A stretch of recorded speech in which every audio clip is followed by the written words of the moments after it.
Okay, everybody, hello. Today I draw people in a fisheye with like warm view camera angle.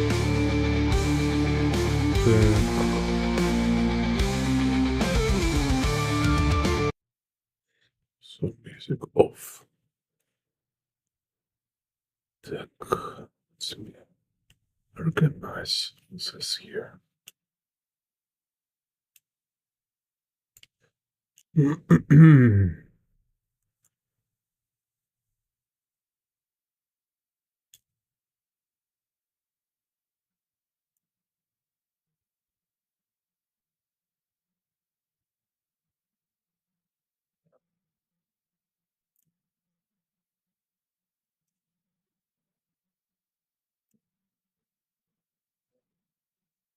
Okay, so here prepare some reference. So you see we have this upshot, I guess I call it. So camera look up, and it's very strong angle. It's about 45 or maybe even stronger. Yeah, I see anyway. Yeah, in general it's like 45 angle, wide lens, and the camera like leaning on the ground. So here's like ground type of warm view, and here is just like warm view from like very low point, but it's not straight up. I will do other video where we'll talk about straight up. Straight up look like this, so it's like directly below character. It's just like camera look up 90-degree. In warm view, camera not 90-degree, it's 45. So we'll demonstrate now. So first part of video I can also make now like a digital breakdown to show you perspective grid, because like one element of a drawing figures in perspective, it's knowledge where is the XYZ axis. So this so-called perspective grid. So Z axis, so for depth, Y for H, and X for width. So then we need to find this axis or build them. So here, like study process, I will kind of find them. So here, look, like in this figure, there is like a body rotation. So like a pelvis here have this direction, like this, and her shoulders is another direction. So I choose which one I will use for perspective grid, and I decide I will choose pelvis lines, so I can just prolong them, and it will be like my x-axis for this perspective grid. Because also you can already notice even clouds somehow following this grid. You see? So it's kind of this example how essential this axis, because even something like so organic and seemingly random, it's following this grid. So then let's say vertical y-axis. So here, because we don't have much like clues, much anchor points, only her H, and it's like not very clear. There is no clear vertical lines, and only this leg I can use, because second leg is not parallel to this leg. It's kind of leaning forwards. It's no, it's kind of move it up and front, so they're not parallel. So here I will kind of just make a guess for vertical. So because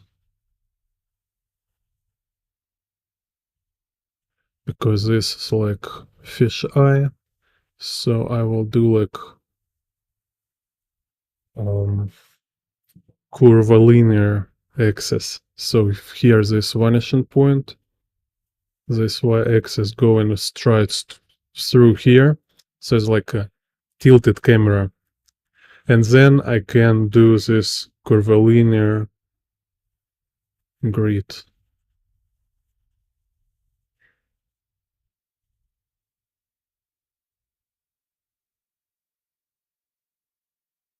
Oh, wait a second. Here actually should like this. Okay, so this will be y-axis, x-axis, and cut. Why is screaming? Cat's so annoying. And z-axis. Like if you remember, okay, I will draw. What is a perspective grid for fish eye? Так. So we'll draw this. For fish eye perspective with this kind of curved horizon line, we have this structure. So this y vanishing point, same there, this straight line of y-axis will be lead to z vanishing point. Then we will have horizon line curving like this. So I have tutorial talking about this kind of perspective grid. So you can search on my channel, like call like how to draw fish eye and this kind of stuff. So here we will have on a horizon line x on the left and vanishing point for x on the right. So you see, it's very interesting what happened. It's x-axis. It's going along horizon line through z vanishing point. Also, the x-axis going like this, crossing y-axis from x to x. So it's just as a straight line, making here 90-degree angle. And also x make kind of opposite curve to through y vanishing point like this. So it's kind of main like core structure here for this fisheye perspective, because then you just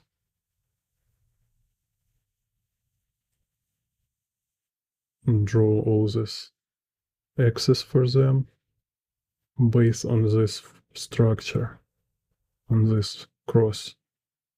So y goes like this.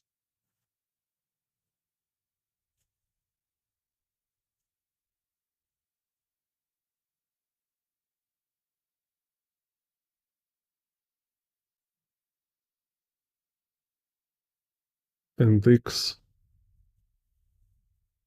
goes like this. So I will not talk right now too much about this. It's just make quick recall, because like for study this stuff, you need constantly recall all these basics. You need constantly like remind yourself these basics. So, and I also remind it for you, so you will remember what I'm talking about. So here we have this y vanishing point. This is y-axis. Its y-axis goes to z vanishing point, somewhere outside of picture plane here. So I even don't need to know exactly where this y vanishing point. I just need to recall this structure, because I remember in this structure, this how y-axis will behave. It's kind of bunch of tapering, like they're, you see, yeah, they're kind of tapering towards the vanishing point, which is along this y-axis. So knowing that, I can already just do like this. You see my meaning? This is a logic here. Так, wait. Let me try if I can erase part. Ah, no. Okay. It's like clean little here. So for this second figure, let's make also perspective grid. So here is interesting, convenient to show, to find this kind of surface, this plane, like a right angle for her feet. So I can kind of like, I need to figure out right now, like her feet is parallel or actually not. So usually it's not parallel. Usually they're like little, like if we have two legs, this feet will look in opposite directions, right? So don't be confused with that. So instead, I can only, what I can say for sure, it's foreshortening over front and back, this one. So here we have clearly foreshortening. So I can already make X grid. Then for Z, I kind of like look at this shoes here, and I think like, okay, yeah, maybe let's do like this. Seems fine. So this will be Z. So just my point is like, don't always follow this. Don't think they're parallel. But in this case, it looks legit. It's look correct, kind of for shortening here, diminishing. So and for y-axis, again, it's like seems.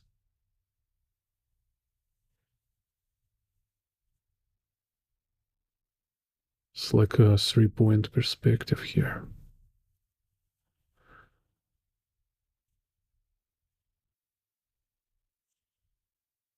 I will do like this. So sometimes when we have this kind of scene with very few clues, it's like I don't have buildings here, I don't have any like geometry, like um, rectangular geometry. So I have a bunch of options. I can make it like curvilinear fisheye, or I can do it like this, like 3-point perspective. It's kind of will works too. Так, so then we have dude on the bottom here. So let's see. Here, as you see, it's already like when you have buildings, it became very easy because we can just follow this verticals and you see where will be a y vanishing point. Y vanishing point. Okay, so then this will be like a straight line for y-axis, which, like I tell, show where is its pointing towards the vanishing point. Then here we have this is Z axis on the buildings. This. So actually it seems like the vanishing point is not very clear, but it's about here, the vanishing point.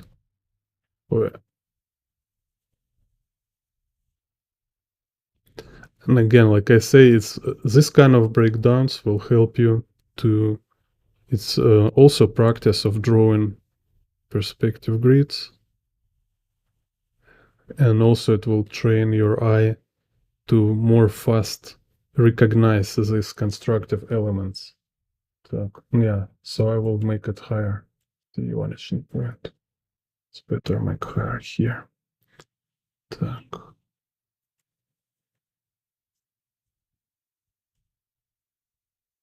So here will be the vanishing point.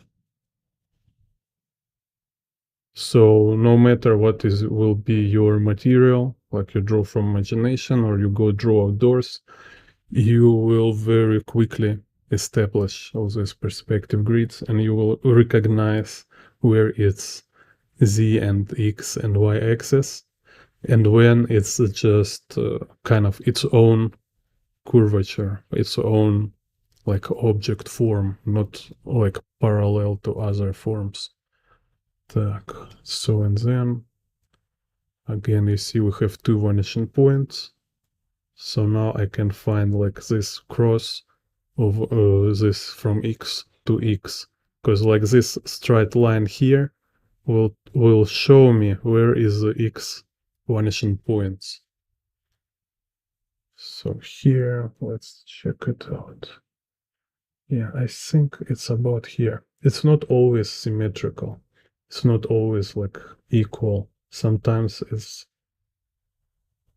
different.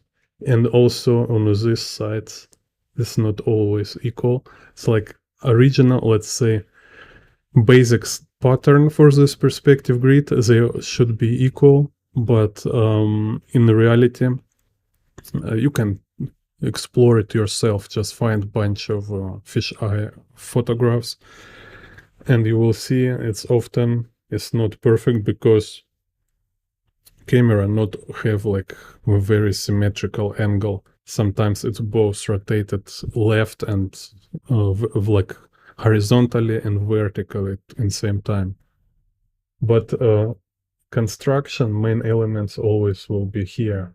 All this like cross and vanishing points. So yeah, I think let's see about here. Yeah, I think it's about here. So see, this should be some kind of 90-degree angle. So what is give me this curvature of horizon line and curvature of x-axis. So let's do this on the left. Right. Ah, no. Back. There. Okay, let's erase this.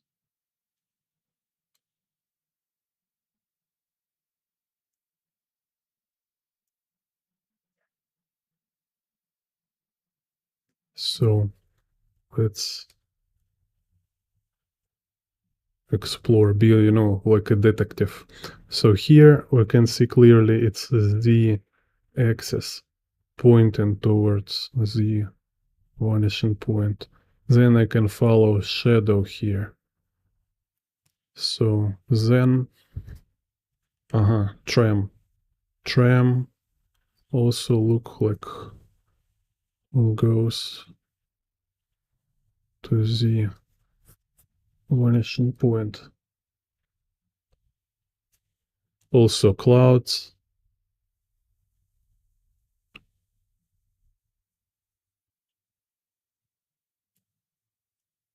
So I will not rush yet. So then let's see, like first where is like very, very obvious. So here is like axis, here x-axis. So it shows us x vanishing point. And here x-axis. So, and anyway, already we have like two vanishing points, so we can make horizon line. So from one vanishing point to another, so x and z, this kind of curvature of horizon line. Then let's go for verticals. So this electric pole give us vertical, this building. So so here I see y-axis goes through z vanishing point.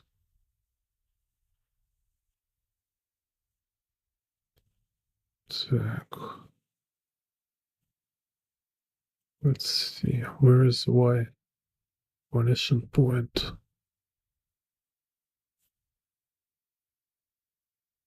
If this on a building.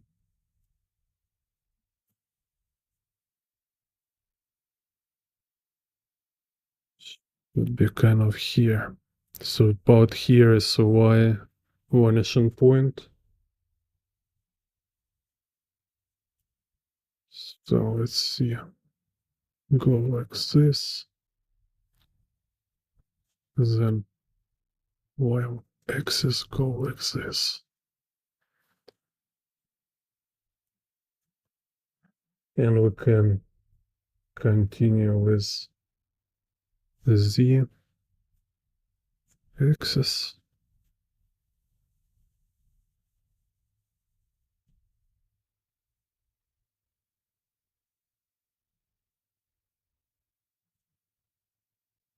And also x-axis.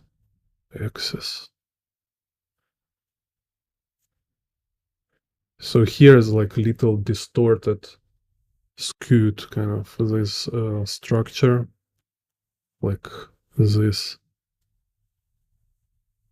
y vanishing point, making y-axis little curved, but still like this triangular y, x, and z structure here.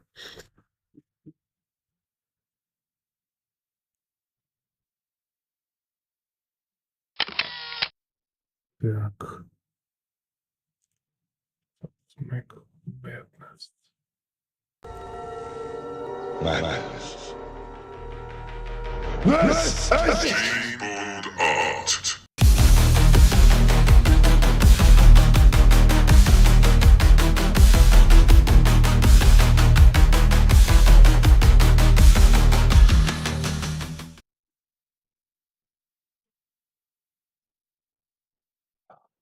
Так. So now let's draw them on a paper.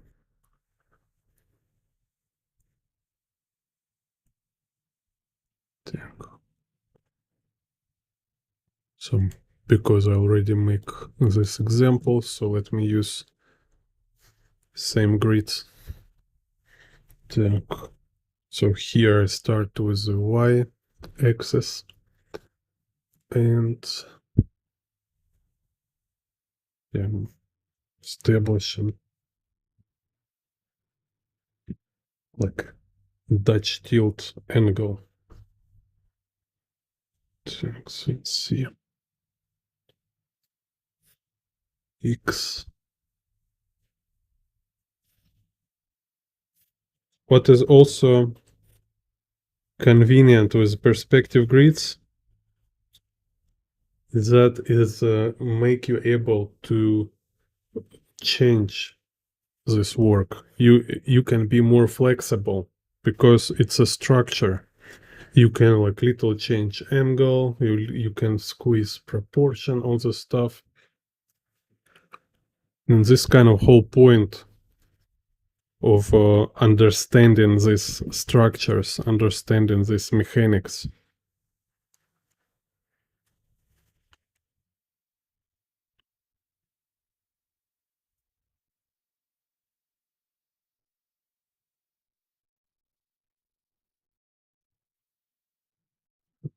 So it's y vanishing point, y axis, and z axis. So here is our perspective grid. Now I can think about this, like if this object, like a human character here, for example, it's like a box, because box, it's about its sides.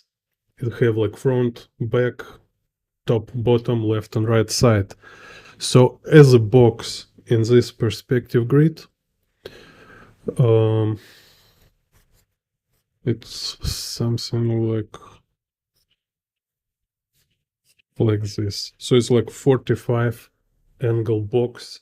If you watch my video about like perspective for beginners part 1, I was talking there. So it's like 45 angle cube here. If talk about this one, it's like 45 and 22. So what does it mean? It's like kind of this. It's like orientation of objects according camera. So 45 vertically and 22, about kind of 22 horizontally. So it's like little, we can see a little of a right side, you see? So let's check other two. This one, okay. Yeah, with her is more complicated because she's like in a very strong foreshortening here. So it's look like, if we see this cube, kind of this. Okay, yes, so we can call it. Okay, so it's like a horizontally rotated cube. So it's like this cube. 45 angle horizontally. She just in a so strong foreshortening, so it's like this cube. No, maybe it's no, actually 22. Yeah, it's 22. So it's like this.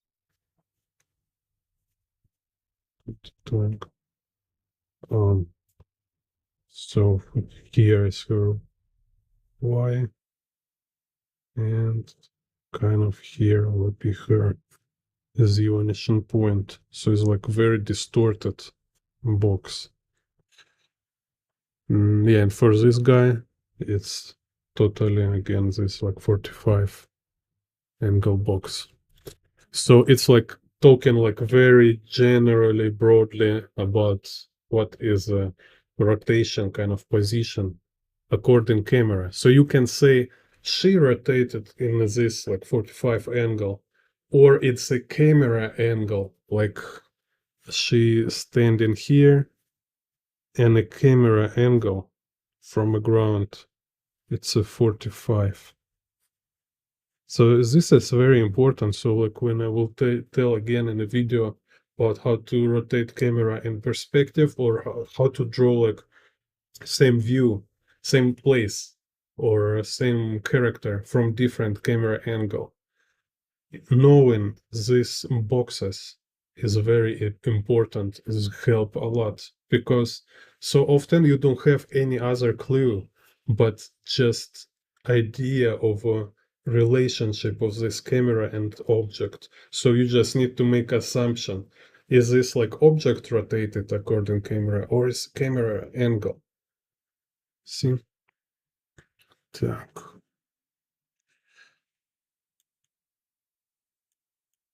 So second kind of like go more specific about this object is like you break down figure into simple geometry like boxes, cubes, or boxes and the cylinders, So if I was talking also like if she will look in straight, like with a slight angle,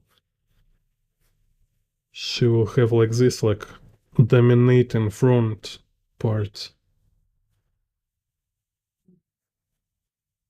of cylinders and very minor, very little present this cross section of cylinder, right?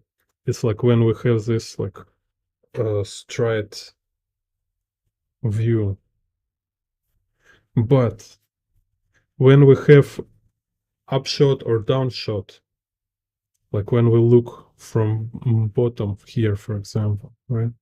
We start to see cylinder like very much from this cross-section view. So now it's became like dominating part of her form.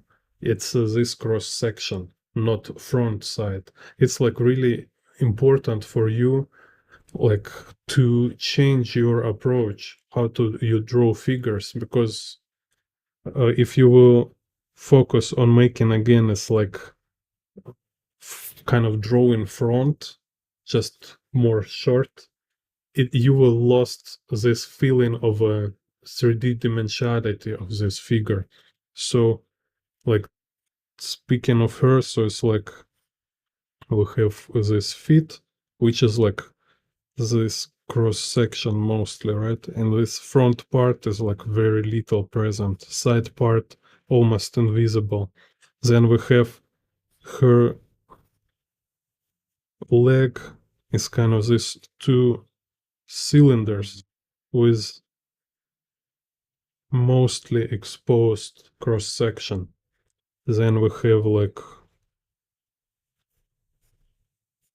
pelvis also, it's like mostly is dominating cross section of pelvis of this part of a body. And even like here, yeah, I make it with a different angle. It's rotated, but still, again, you see, we have like different priority. It's important to keep in mind. So maybe I will like again, let's show it here to make it clear.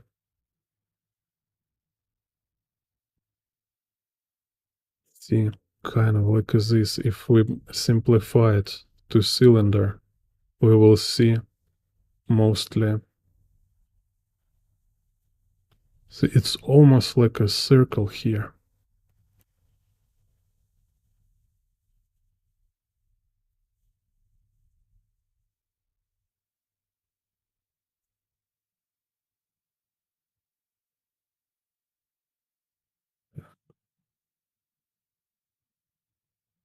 Because we have this strong upshot angle.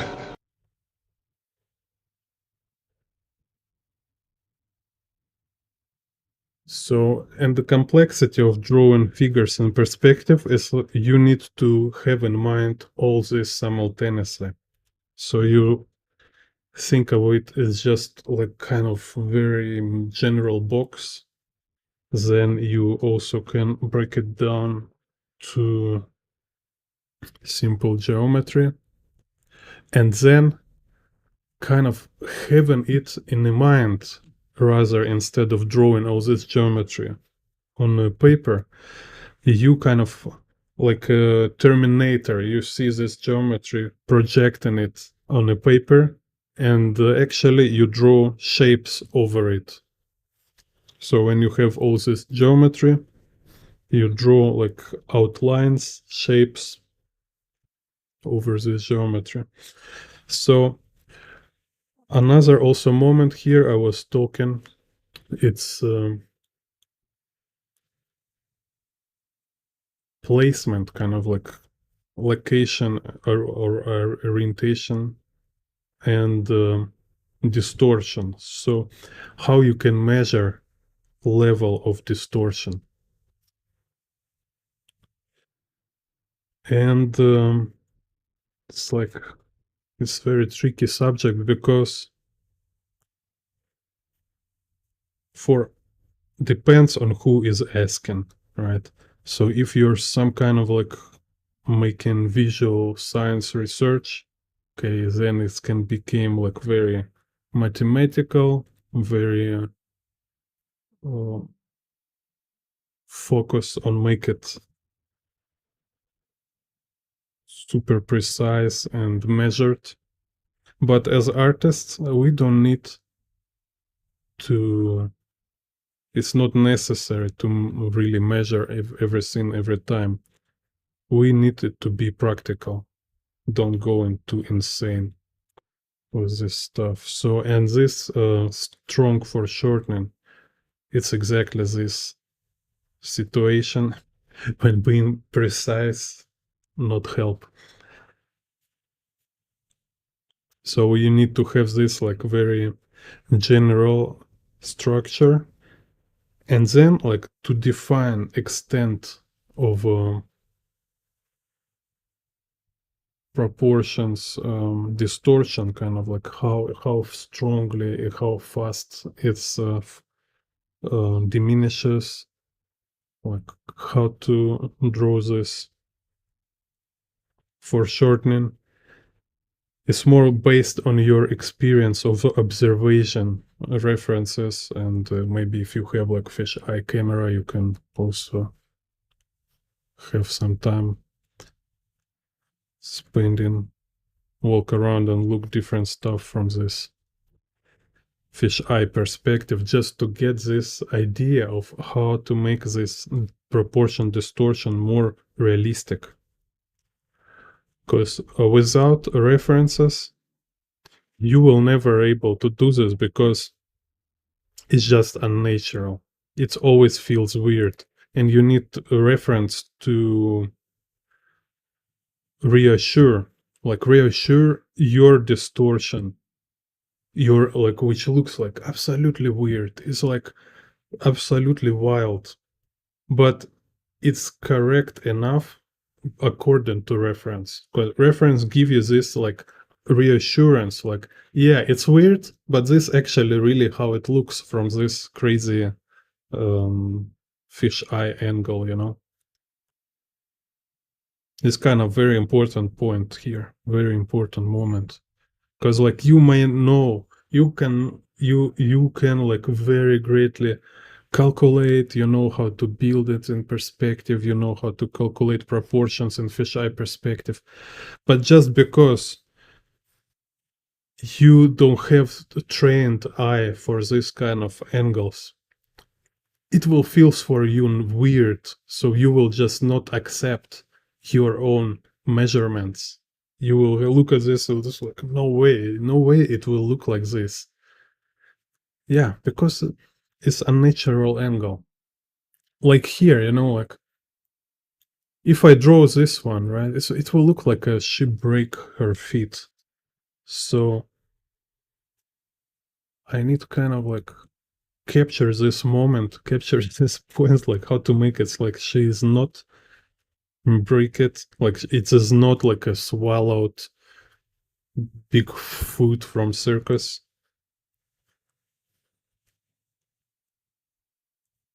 So it's kind of its own genre, kind of you need to practice just how to exaggerate it properly. So, and then when you look like anime or manga, or all this sakuga, how Japanese artists drawing crazy foreshortening, it's very much like artistic decisions rather than some kind of like measurement.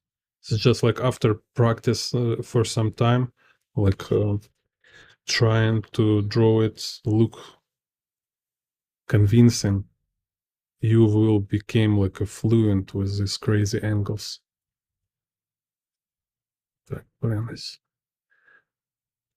my camera covers this view.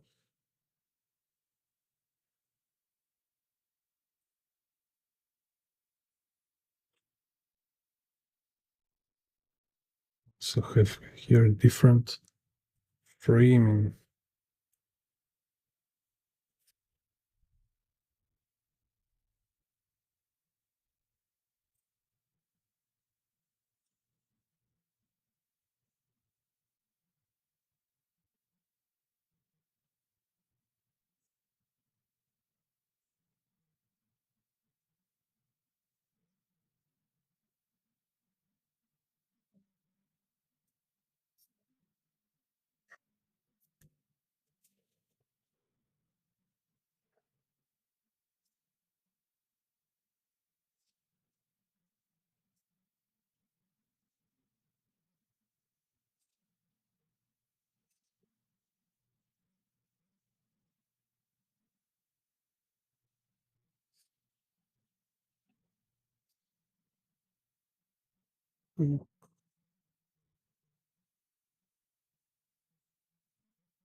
Let's change her shirt.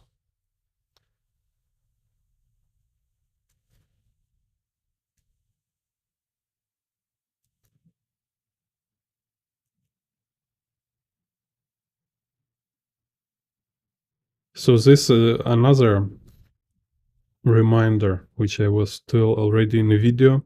I make video like how to study perspective.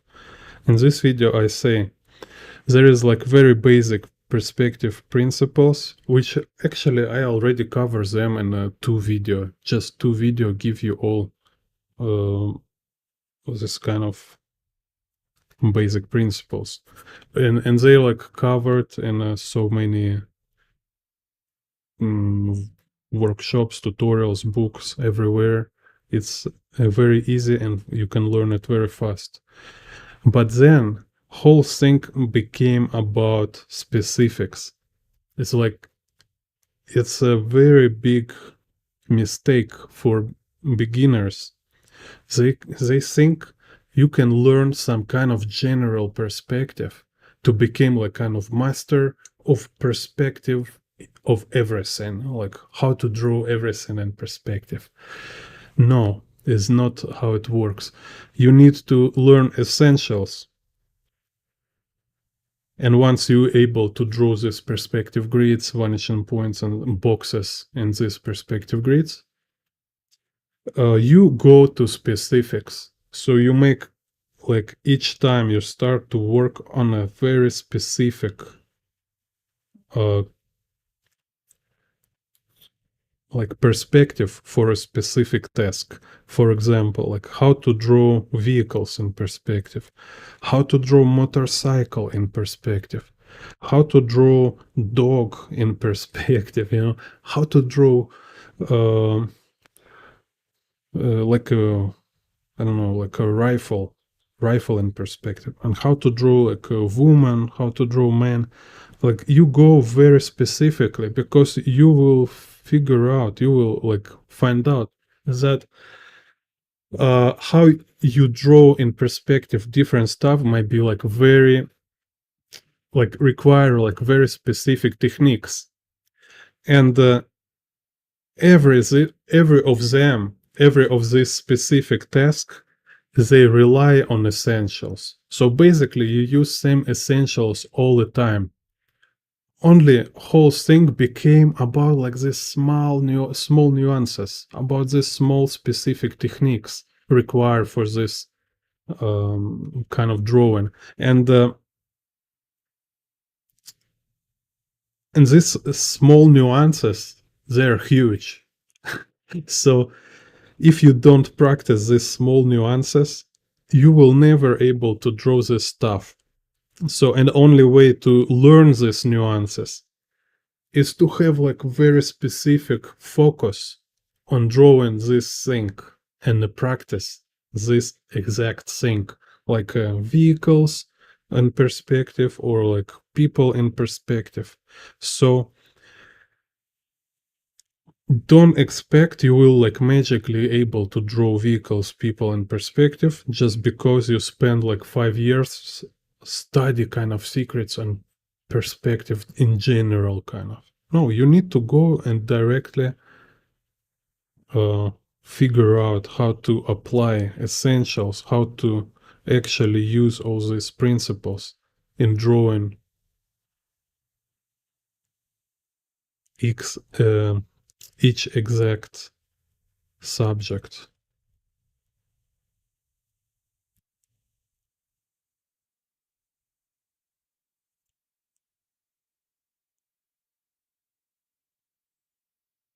So it's kind of glasses.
Because it's kind of like in engineering, it's this kind of thing about how to find ideas. One of a core rule for finding like technical solutions is that instead of find answer for a direct question, you can reformulate your question. So because it's a saying like 50% of answer already inside question. So sometimes to get answer you really need, you need to change what is your a definition of what you're looking for. And this is what I providing kind of here with this point of view. I say kind of stop chasing this idea of became like great artist in general. You need like very early be very specific and work on a specific problems. Same with the perspective, with the coloring stuff. So like color theory, like you learn how to like mix blue with yellow, you will get green. Okay, this is your foundations. Then you study color theory, uh, which is not just in general, but specific on like what kind of material you use and what kind of work you want to make. Like it's a painting with oil paint on a canvas. Okay, now you go and study how to make this very striking color mixers and color compositions exactly for this kind of work. You want to make like watercolor illustrations? Nice. So you start to study and explore how to make amazing colors palettes with this watercolor for watercolor illustration. So be specific as early as possible. Because like color theory for oil painting, color theory for watercolor, color theory for digital and photography. is very different. Sometimes like really very different.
Maybe make some building here behind a cloud.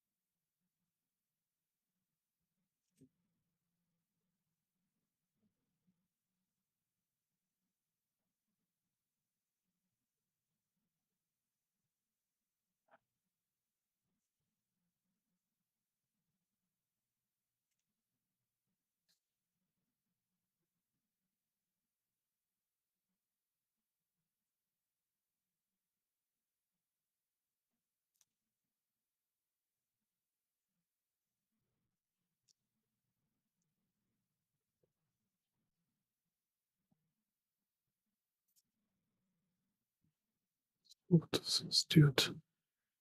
Iris, she, girl. I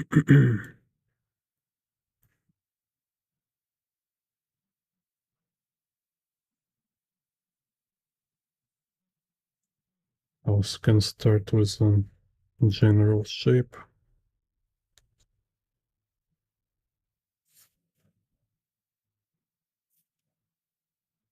So these are x axis,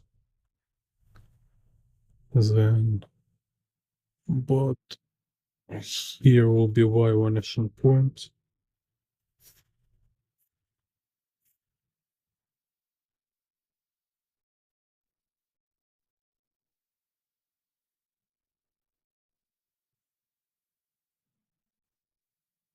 And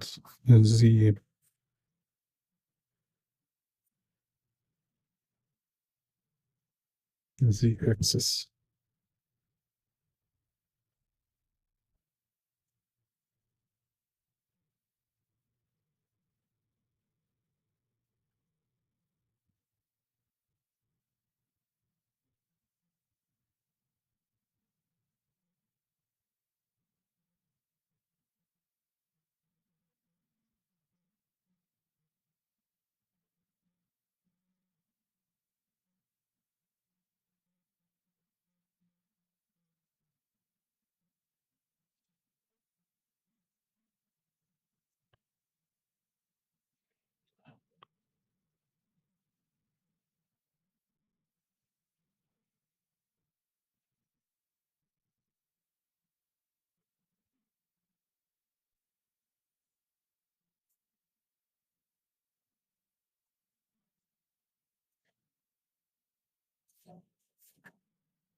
So I can look for x-axis to see where is a knee, like kind of line of a knee, and line of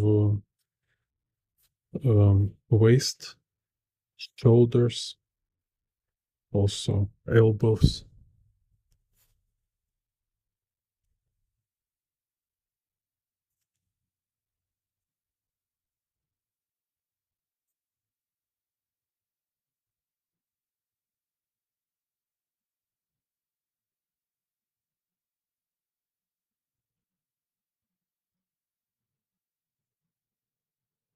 Here are a lot of interesting details, counterintuitive. Like that's why it's example of that's why it's very good to have reference.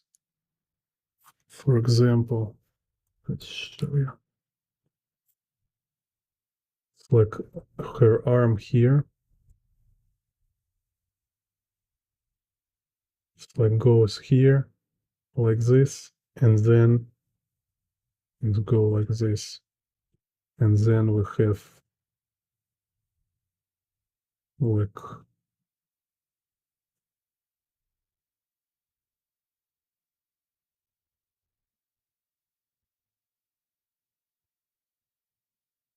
this.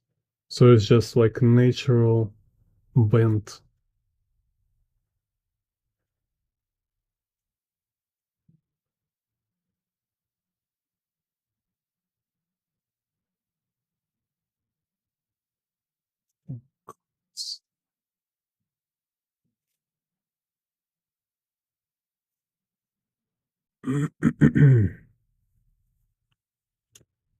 So it's kind of like main complexity for me is to follow this 3D form, but in same time actually implement it with nice looking 2D shapes. It's kind of very challenging because like it's easy to make it just like a Minecraft box guy, but I need to convert it into kind of oblique and very dynamic shapes.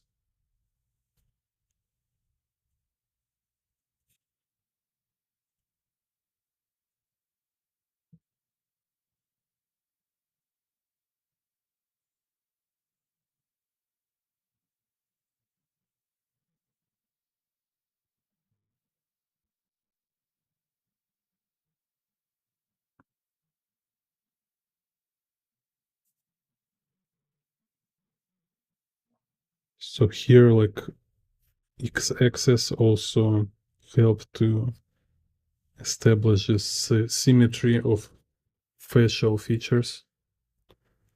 Так.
Так.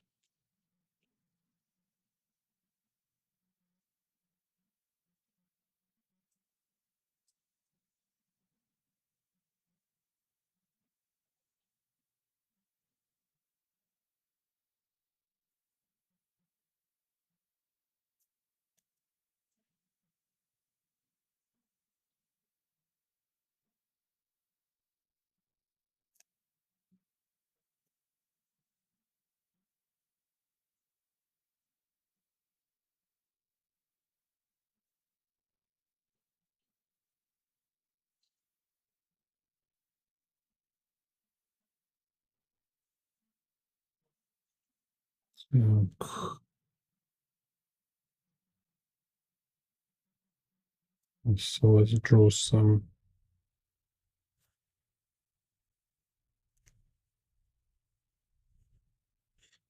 architecture.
Так. Let's take this one.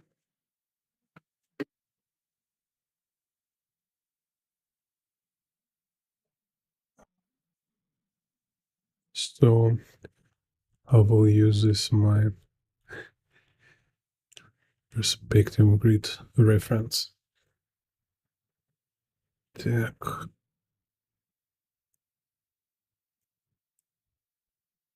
Also here you see I change frame proportions, so it's not exactly the same. Here is like in the reference, it's a square.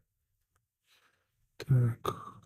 So let's see where I make horizon line. Be like this. Then will be z vanishing point here, x vanishing point here, and let's do y here.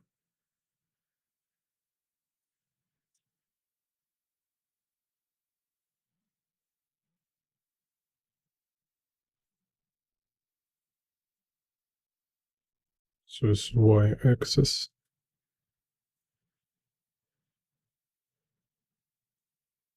Then z,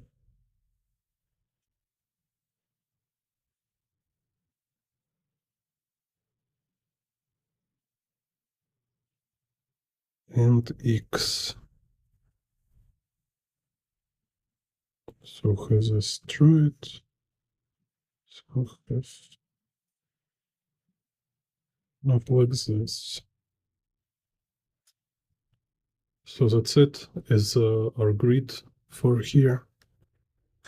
Now let's drop kind of general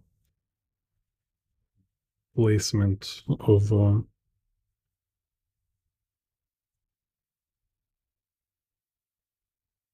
her. So we'll have this fit in front.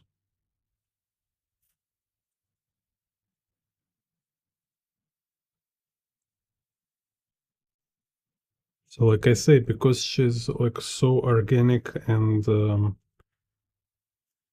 dynamic, not symmetrical, here is like mostly she don't follow any axis as a human body. They're just sometimes overlapping, and it's important to have perspective grid so you can like snap sometimes to this overlap, like kind of like parallel this line of her hip, her pelvis, and shoulders probably. Even not matter if on the original her shoulders parallel or not to like following this x-axis or not. But here I can do it. But in general, it's so much flexible and so much kind of asymmetrical. So you rather need just to practice, have this general feeling how it should be placed. That's why we need a reference for such drawings. Also, you see her hand, like very, for photograph, still it's not very good shape. Look weird, like just like aesthetically not very good frame. So I would rather like change, can make this like, let's say,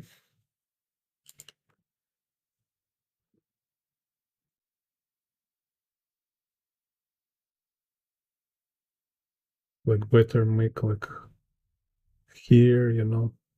So it's like make it more readable.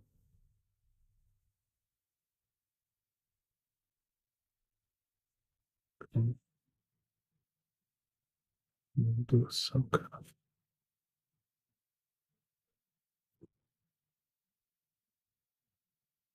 of, maybe here will be close. Anyway, so just like to show in more clear shape, more clear gesture, not like a mutilated arm.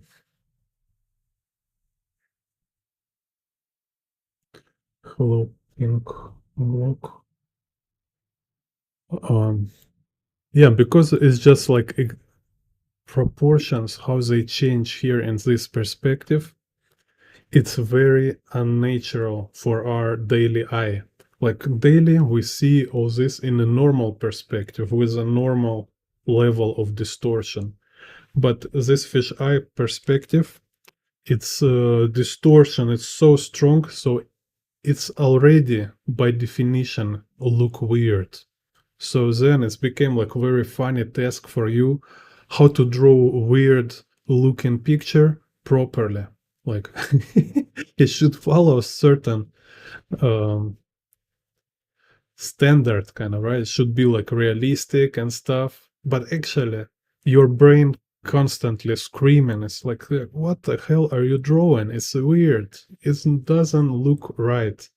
So to support yourself, to have this kind of like reassurance or proof for your brain, you need reference at least for first like hundreds drawings maybe, and until you will get this intuition how to squeeze, how to change this proportion so it will look accordingly.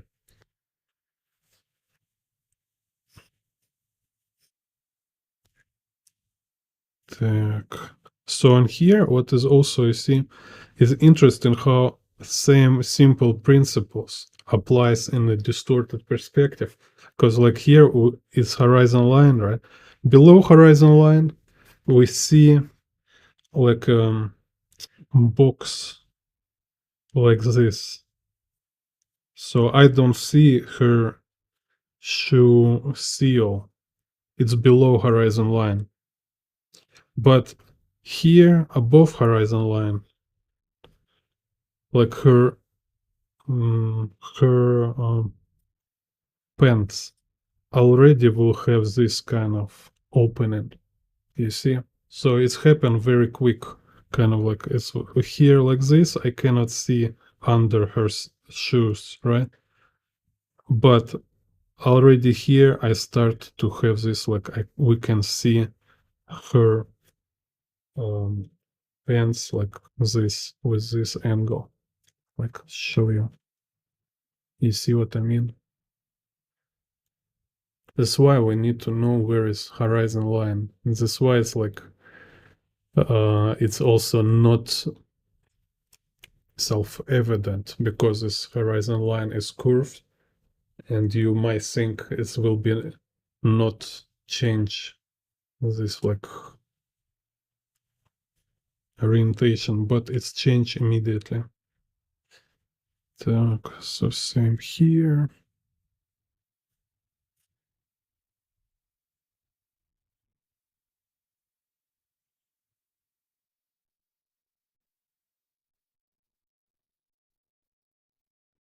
Так.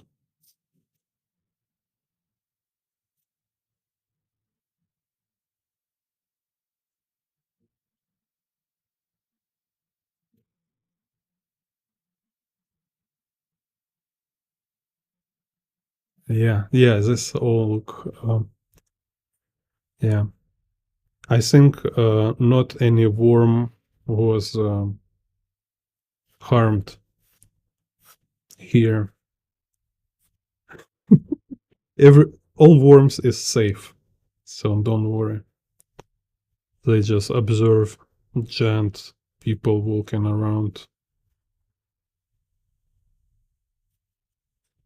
So let me change her arm.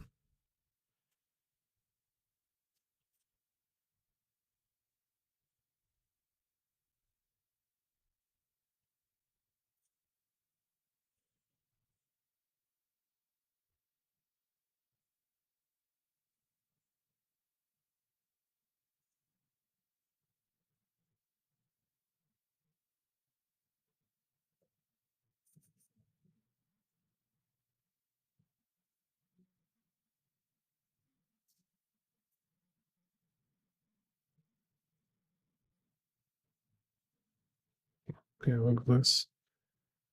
Her, I will make her walk like Conan McGregor.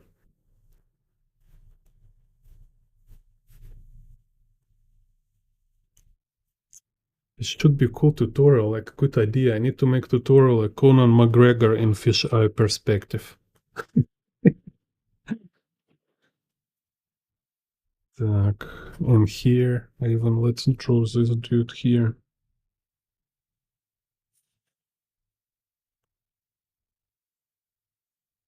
It's a Conor McGregor, not Conan. Connor, right?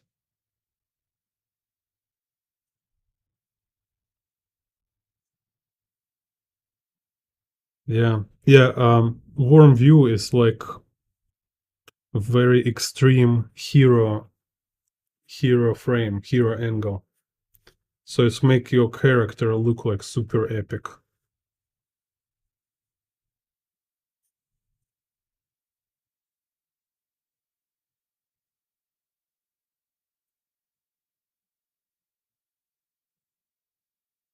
Okay, so she's like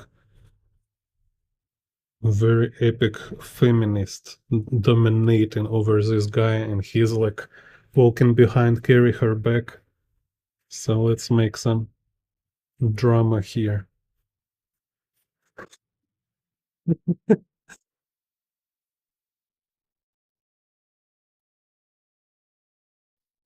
It's like having boxer girlfriend. Like she's like BJJ Sportmaster, or like the BJJs they have like black belt or Sportmaster. I'm not sure. And the introvert boyfriend carrying her back. Так, so yeah, and make it cyberpunk. Yeah, let's put some. I can do it later. Так,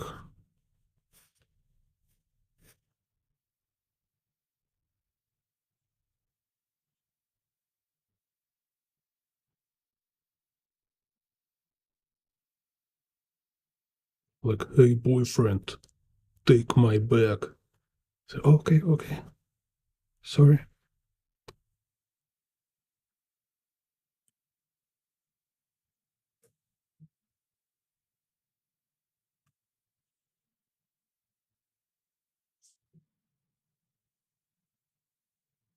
Like yeah, like a John Jett type. If you've seen John Jett, I wanna rock and roll. I think yeah, that's my favorite clip.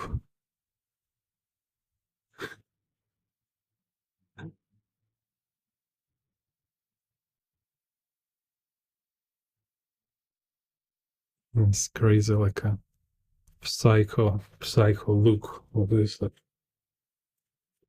I don't know.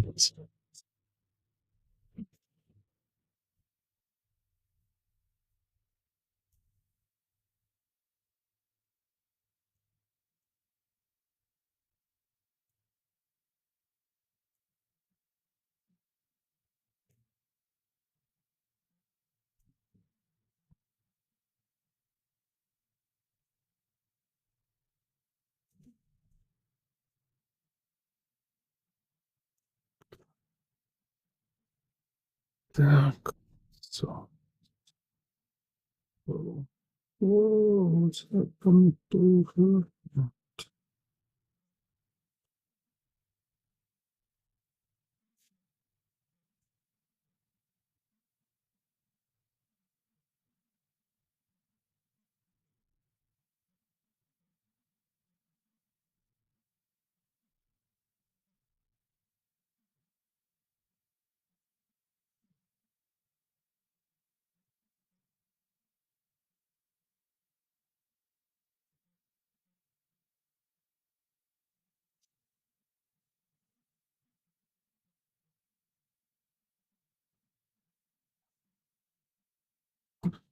Yeah, it's a refillable Lime Safari, and I use carbon ink.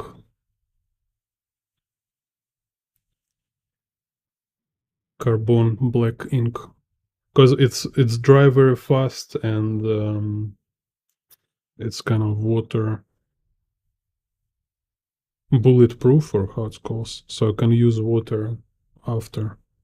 So it's like it's dry in 1 second maybe, and I can use watercolor immediately. So it's very important when you draw outdoors. So very low risk of a smudge. I actually never smudge this ink.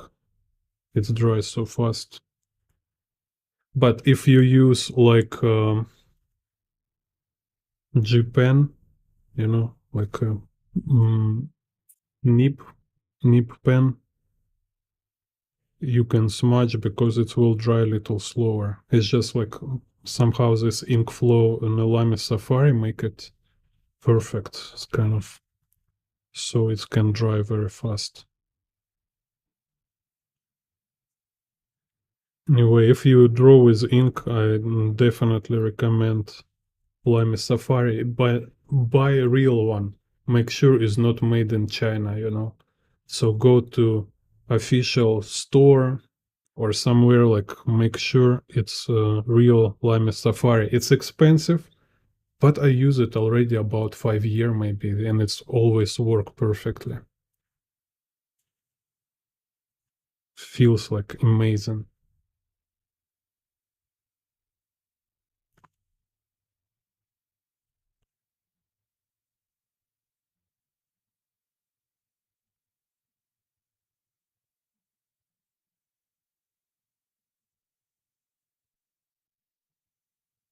Never glog, never any issues. Don't economy on your materials.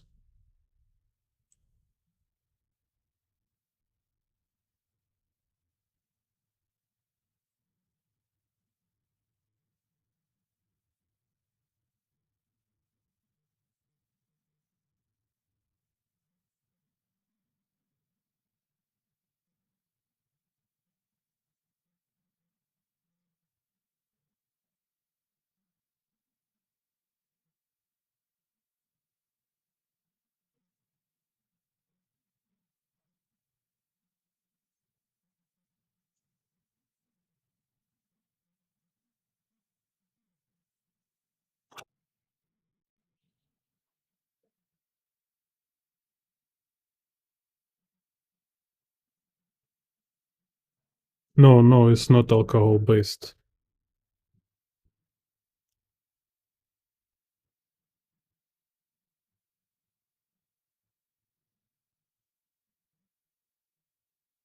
It's ink for font.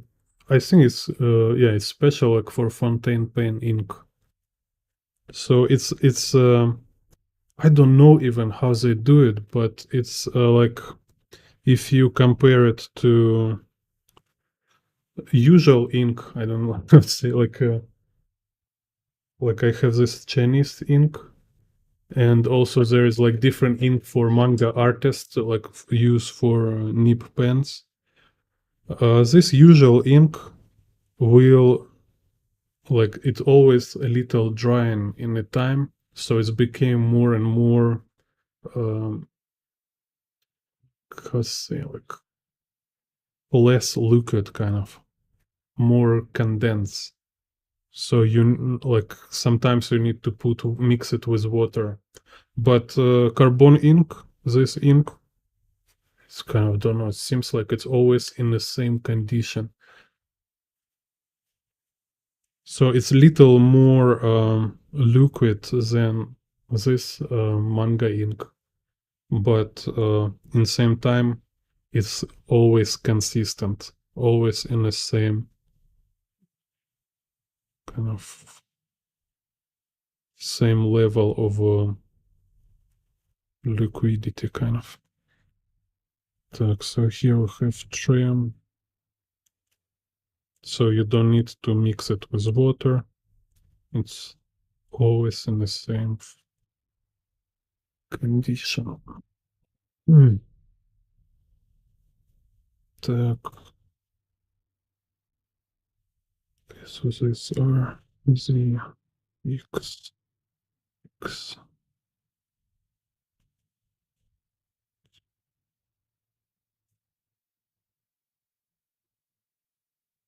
So my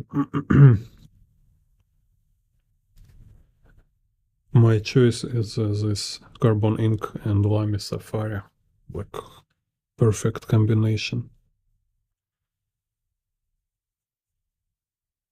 You can watch. I have video about art materials, like what art materials I use.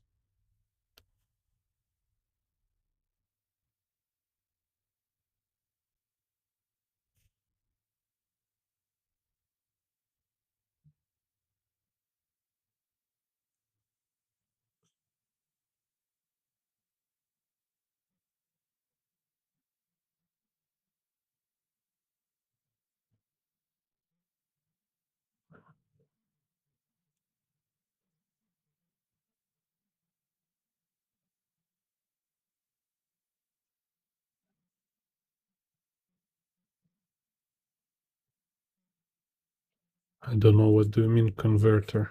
Look, it's this one. It's work fine for me. Like if you're not drunk when you feel it, this should be okay. I mean, if you're not happy, it's kind of a leak. I mean, for me, I don't know what you mean by leak. It can go little outside when you put ink in, so you just use tissue, be careful. It's kind of normal thing. Because there is no perfect kind of material which will be like no risky at all. Right, so it's like, let's say, more risky tool, more, I don't know, let's say more traditional kind of work you can do, right? More original. So like Japan is the most risky here because you can make this ink blobs kind of accidental. But it's also, in other hand, I think it's the most enjoyable tool. Same here. It's like, yeah, it's annoying refilling it, and you also like can make dirty your hands and stuff. So you need to use tissue.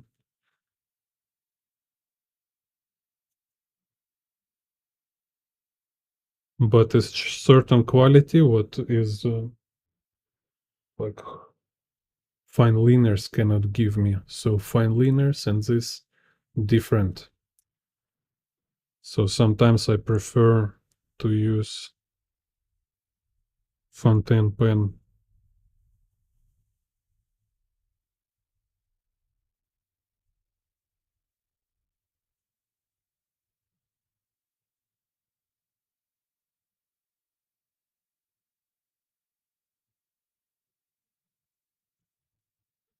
Then what's more buildings?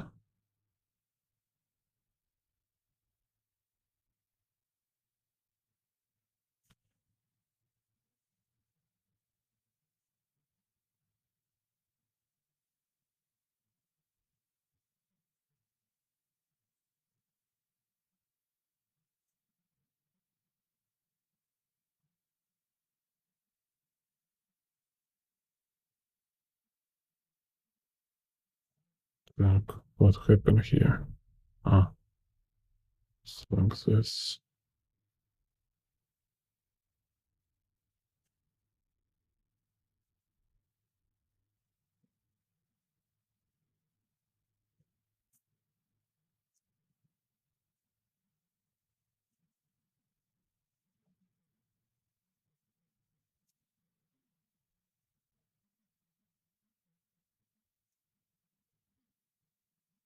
No, no, it's good.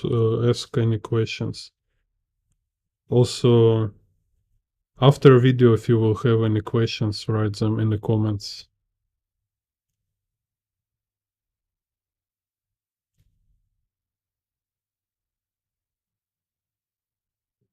Because sometimes these questions, it's good ideas for a video.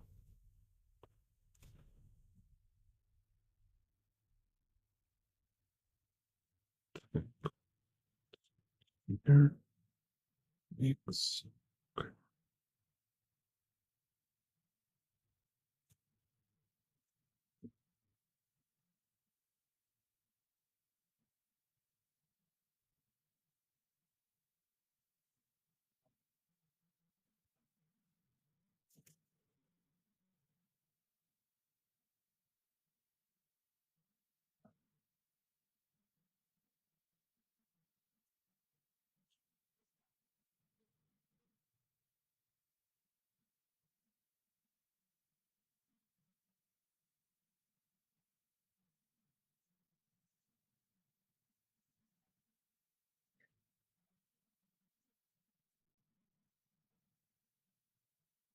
Так, second roses. Lines on the ground.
Так, let's see. Shadow.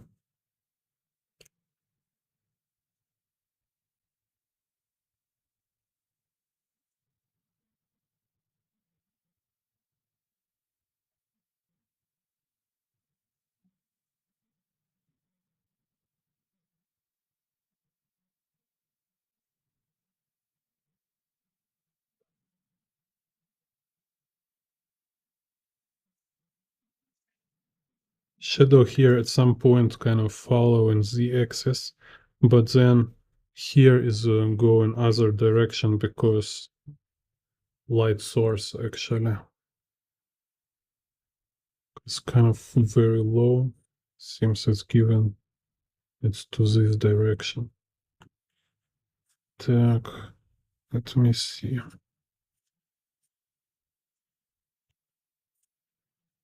Maybe I will do same direction.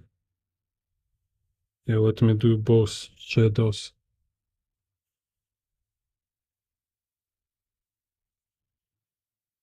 Following this.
It's all dark here.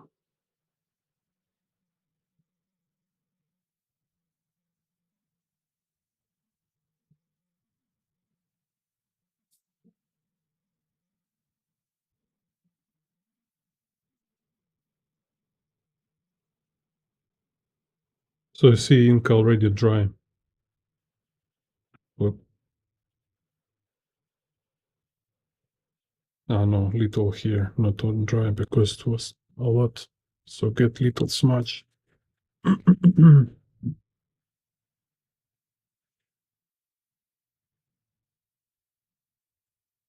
But still dry much faster than when you work with nib.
Так,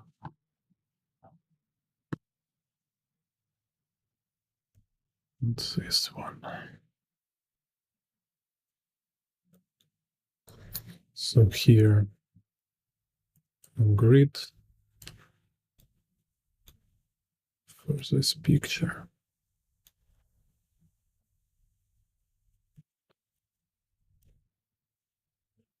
So, okay, we have like y-axis, like by tilting this central straight y-axis, we can show like degree, like how camera is tilted. Here, it's like very slight tilt, almost no tilt, but okay, let's do it like this. So z vanishing point about here, y vanishing point here, and x, let's do x axis going here. Так. So here you see it's important why I tell about practice and remember this construction of fish eye grid, because you don't confuse like z vanishing point, no, not here, z vanishing points here, and this cross is the camera direction. There's no vanishing points here. So y-axis will go like this.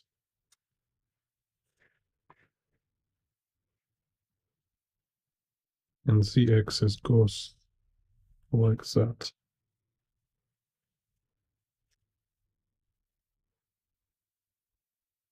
And this is x-axis going through z vanishing point. And then we have this kind of, I can actually, like, wait a second, where's the eraser? I can play around with the level. So I may say, okay, maybe like this curvature will be for x-axis. And then this will go here. So this x-axis here, it's a horizon line. This is horizon line because it goes through z vanishing point. And this kind of a gradual change of this x-axis until it became straight line here, and then it's reverse and start to go opposite direction. And here also it's go like match with this x-axis going through y vanishing point, draw in between. Kind of this. So watch my tutorial about how to draw fish eye perspective.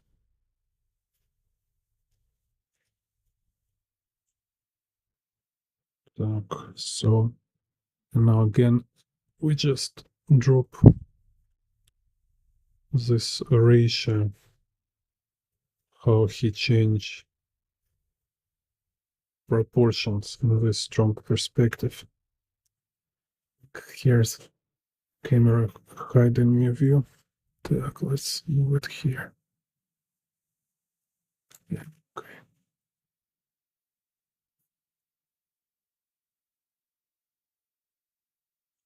So,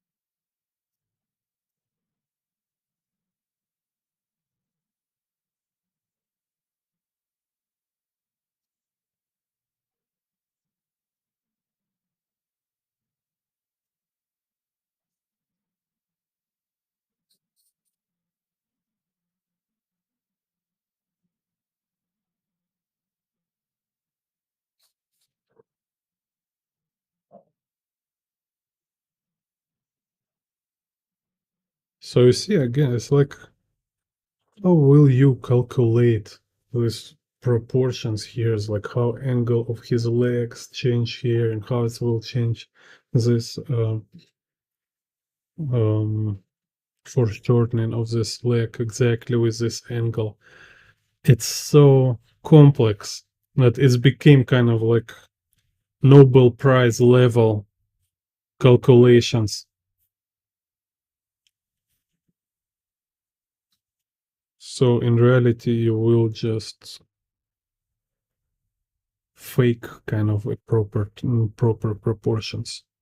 So let's see. Again, I change his arms. Let's make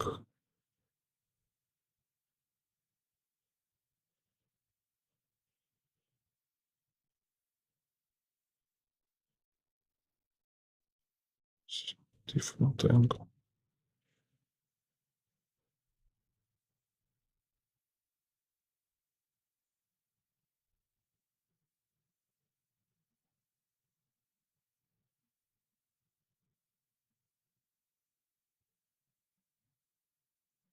So here is like walking towards camera.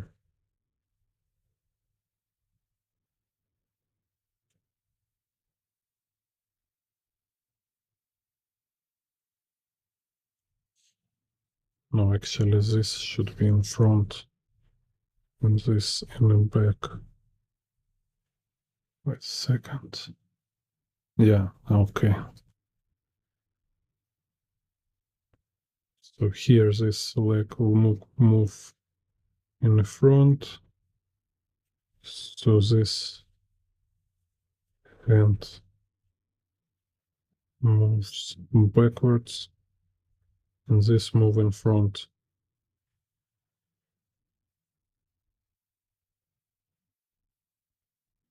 Okay. And there are some buildings.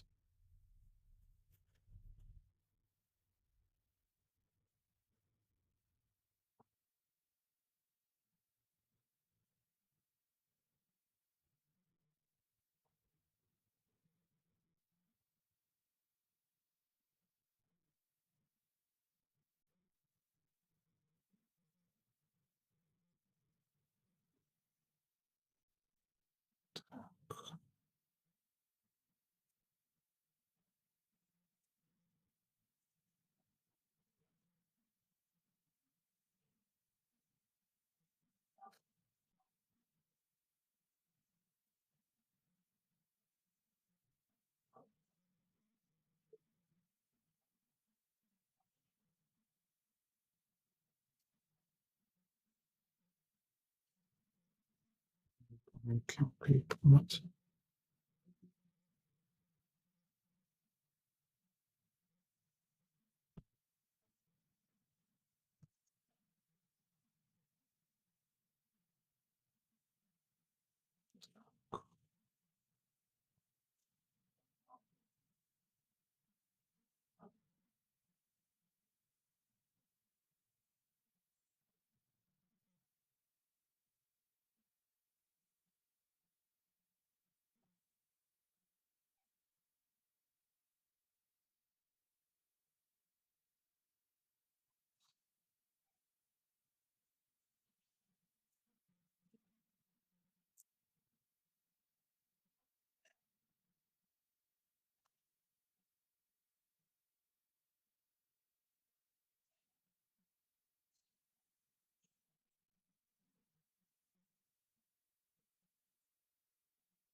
Okay, maybe he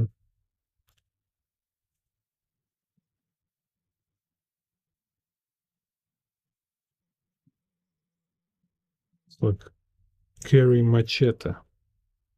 Some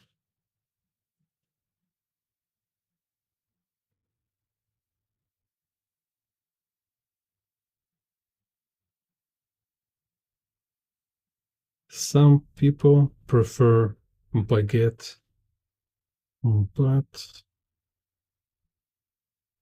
this professor of let's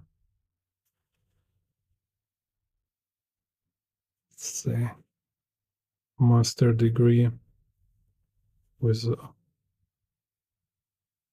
machete sharpening. Так,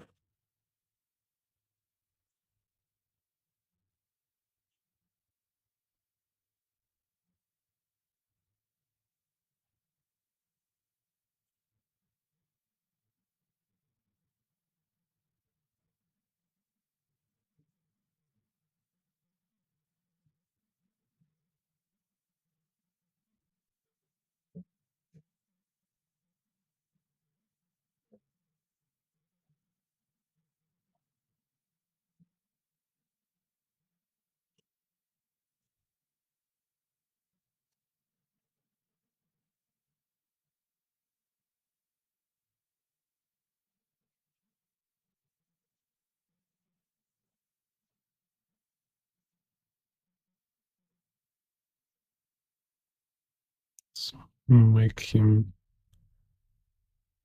bigger birds.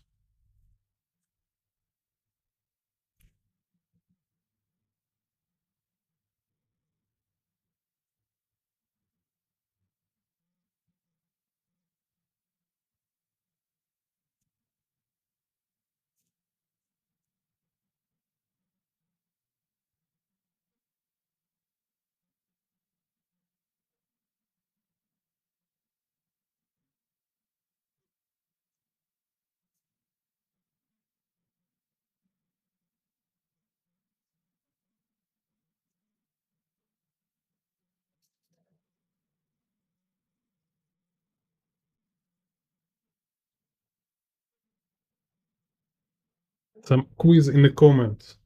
Where is happen? Kind of like guess country or city.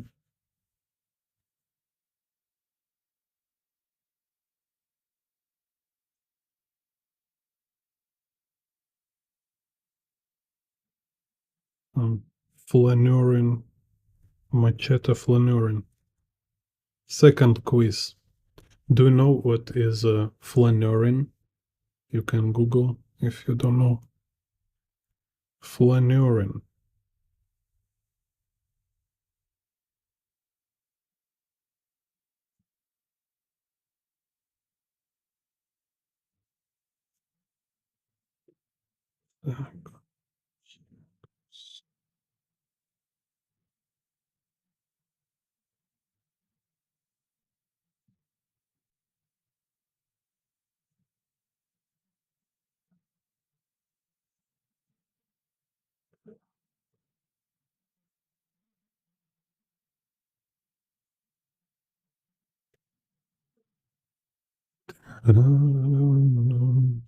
Here's some clothes.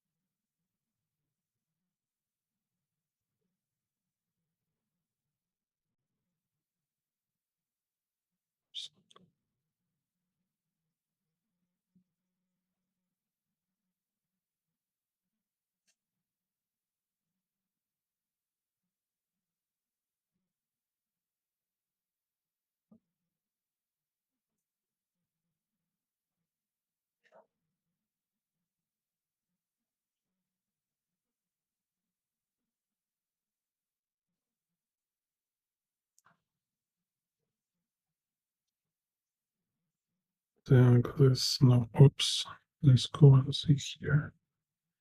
Here.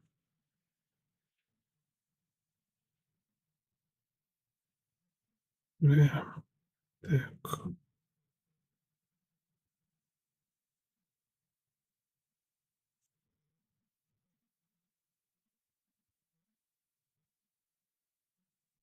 Totally not being political. Every coincidence with the real world is accidental.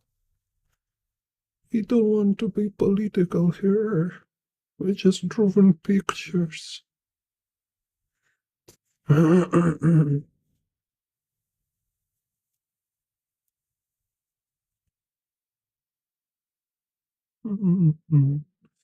Just drawing pictures in the rain. Seen in the rain.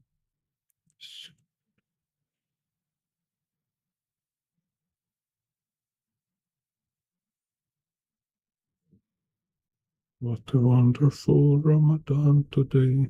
I'm happy again.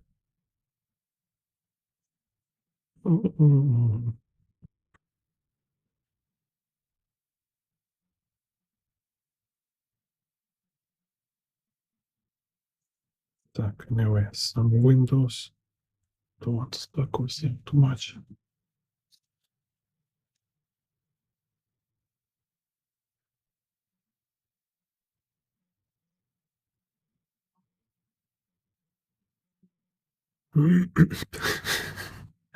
That's funny. It's interesting. How how lightweight today artistic community. They only like to follow trends, to be like part of a wave. But when you mention some uncomfortable topic, they're evaporating.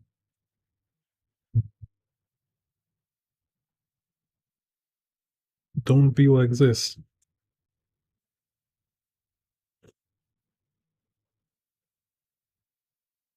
Real artists need to have like a clear idea about real world. Especially now when we have AI, AI will take all craft, AI will manage to do all like simple craft tasks, like how to draw pretty pictures, how to draw pretty backgrounds, all these details, colors, all this will take AI. So if you think about being artist just to draw pretty pictures, you will not go far. You need to be outer. You need to have your own perspective on the world. So it also means you need to understand what is happening in the world, right? So, like, yeah, it requires some history study. You don't need to go to like a university to get history degree. At least just to go like follow say like follow this trend to their roots, like to see like from where this current trends, all these current movements, from where they appear. Like maybe you will not see like absolute like beginning of all these trends, but you can go very far and which is make it for you give you a lot of useful information. It's not only just being educated in general, but also material to use in your creative work, like to be outer with your own worldview, your opinion. Because when you go follow trends to past, you can see how this one kind of behavior or culture, um, how it's been represented in a different context during time, like in a different time periods, in the different areas in the world. So this give you like a very good, like deep and um, I don't know, you just start to see how it works, how like idea mutate and influence environment. It's very interesting. Uh, because like as author, this is what you do. You kind of like in the movie Inception, you in um, kind of inject ideas in the people brain. So if you're not aware of what ideas you're spreading, you will like just do it subconsciously, just kind of following current trend, which like grabs you. But you can be also aware of it and being very conscious of what kind of ideas you kind of representing or broadcasting. Yeah, broadcasting, let's say. Okay, so here we have 4 more pictures. Now let's do without digital, but first I will do 5-second break.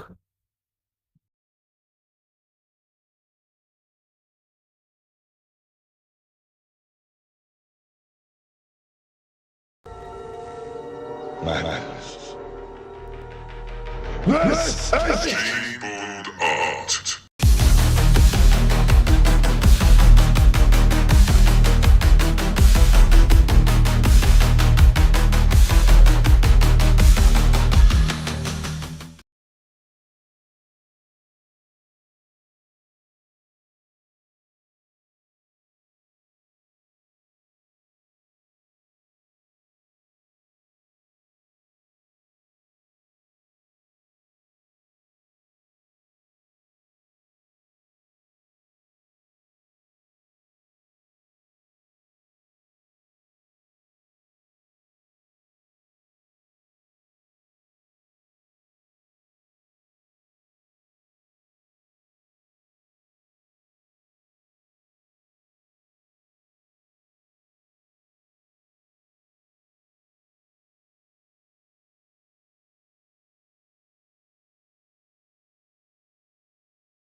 Okay, I'm back.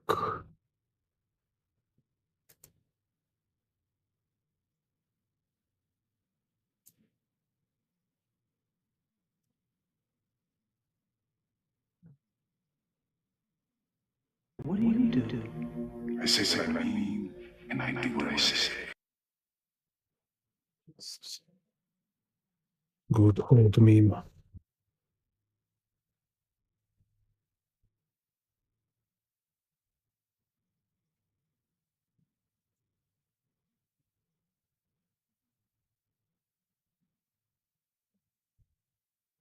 I say what I mean. So here look, like we immediately can see this x-axis, like this edge of some kind of roof she's standing at. And then I look for her knee, shoulders. They're same x-axis. So let's do just like that. So it's x. And then let's see y. Again, because this one, right? What is perspective can be here? We already find one axis, so it's remain just two axes, y and z. So, and here it's like not as much discovering them, but establishing. So I can just establish this um, grids. Так. So let's see. Maybe let's do y vanishing point here. It's like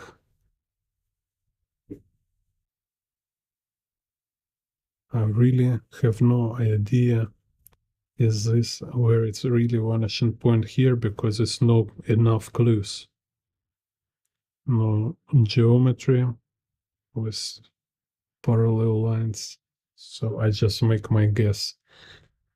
Так. And then following this logic, I drop this y-axis perpendicular to horizon line. So I don't see horizon line here, but it will be somewhere here probably, you know, outside of frame. So anyway, I can see this will be perpendicular like that, like this x-axis. So, and it's also give me like a direction over the vanishing point. So maybe somewhere here, maybe somewhere here. So I just make approximate convergence like this. So this will be my z-axis towards kind of tapering towards the vanishing point. And so I don't need to know exactly where this vanishing point, like exact distance, just general idea. So here is perspective grid, x, y, and z. And now I drop these elements here.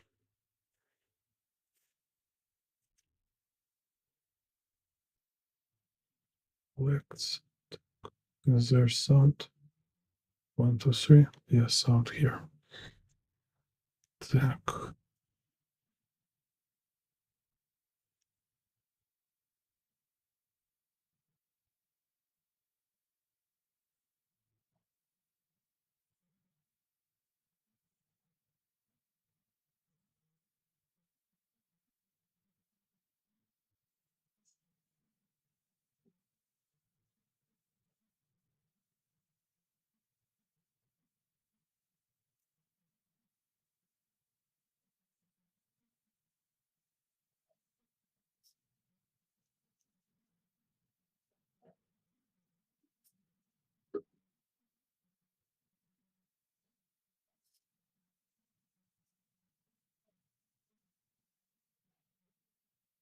Так. Yeah, very interesting.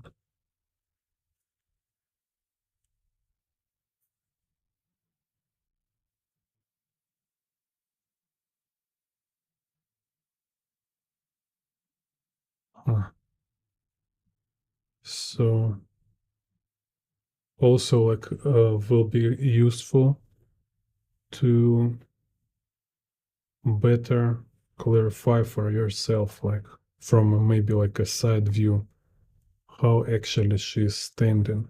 So it's like she stands on the edge here, right? Then her elbow here on the knee. So it's like her arms go like this. So I can better like figure out how is her torso. How is her torso placed, in this scenario? So it's like more like this.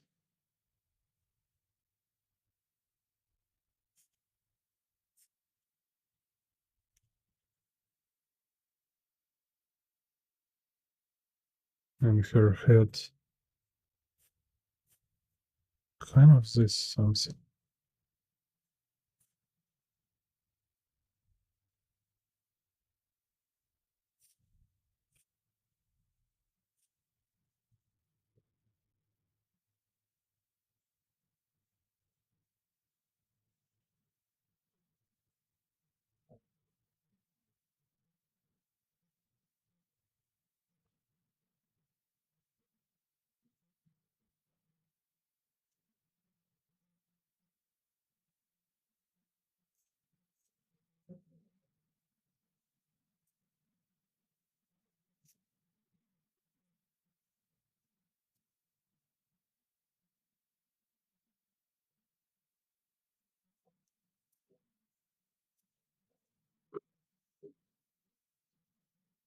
So she stands here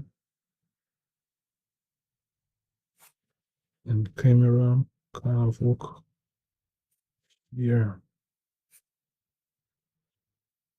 somewhere about 45 degree.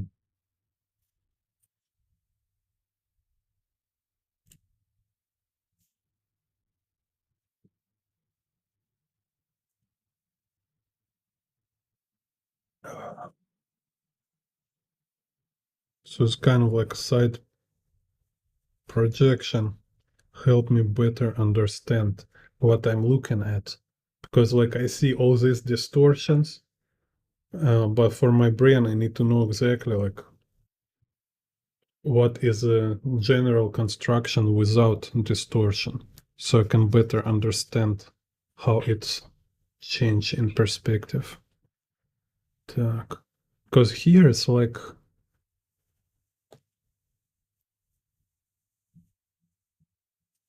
maybe even, yeah, okay, you see, can see like, yeah, for better balance, it's like she's standing like this.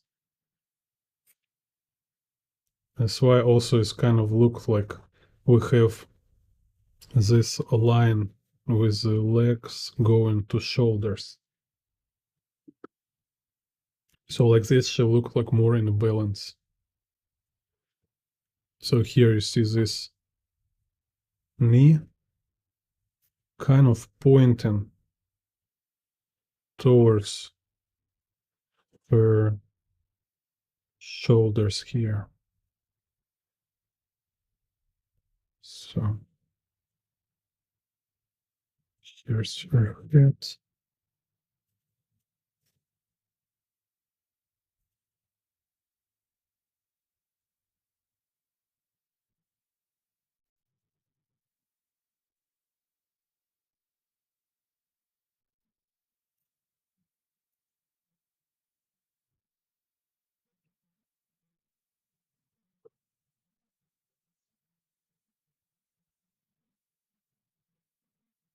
Now let's make it clear like a doll first.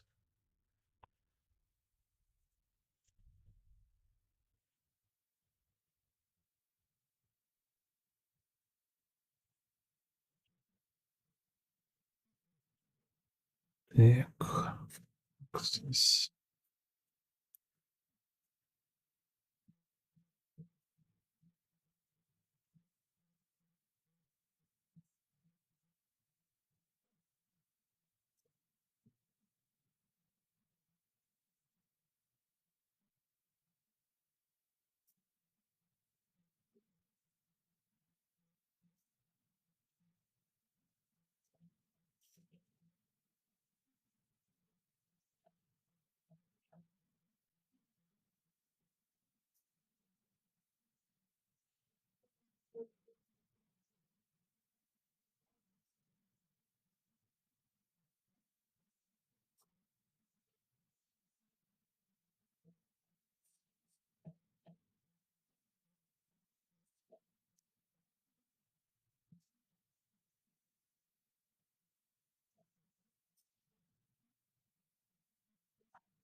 Watch.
Hello, sunken planets. What pencil I use? It says is like 1 or 2B. It's like they write it like this, 1/2B. But you know, it very much depends on paper. Because like some paper, it's might be like surface can be very rough or like scratchy. So very hard pencil will look soft. So pencil, it's always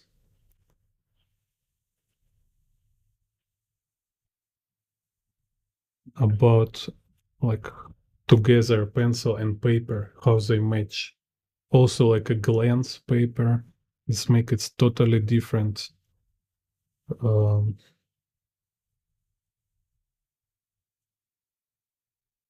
effect kind of on of a pencil.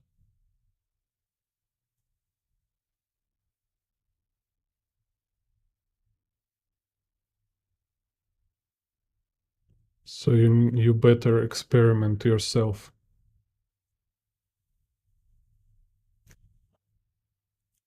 Like how I choose pencil hardness is like if it's became too murky, so it's like everything is in graphite, my hands, all paper is dirty, then it's too soft. So I will find more hard pencil. If I need to press too much so it starts to scratch paper, then it's too hard pencil. So I will take more soft pencil. So and like I say, it depends on paper, and I will see like which paper, which hardness I will better use. Kind of calibrate, you know. Mm.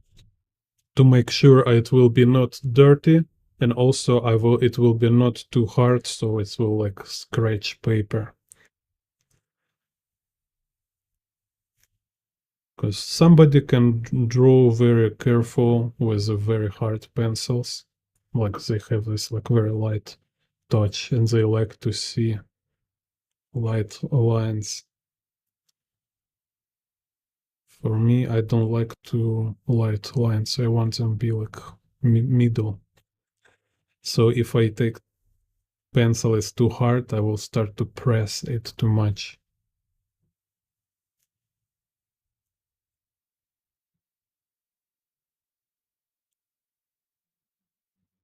So in general, it's like most materials like this. You just need to practice them yourself, see how it feels for you, and eventually you will get your own preference for which pencil you like, for which material with which paper for which task you want to use.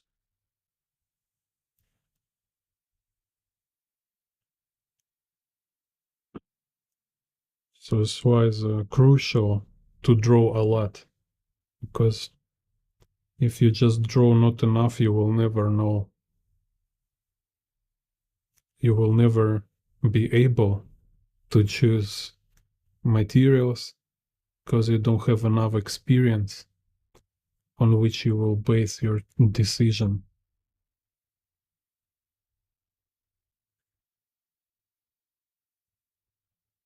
And most of our like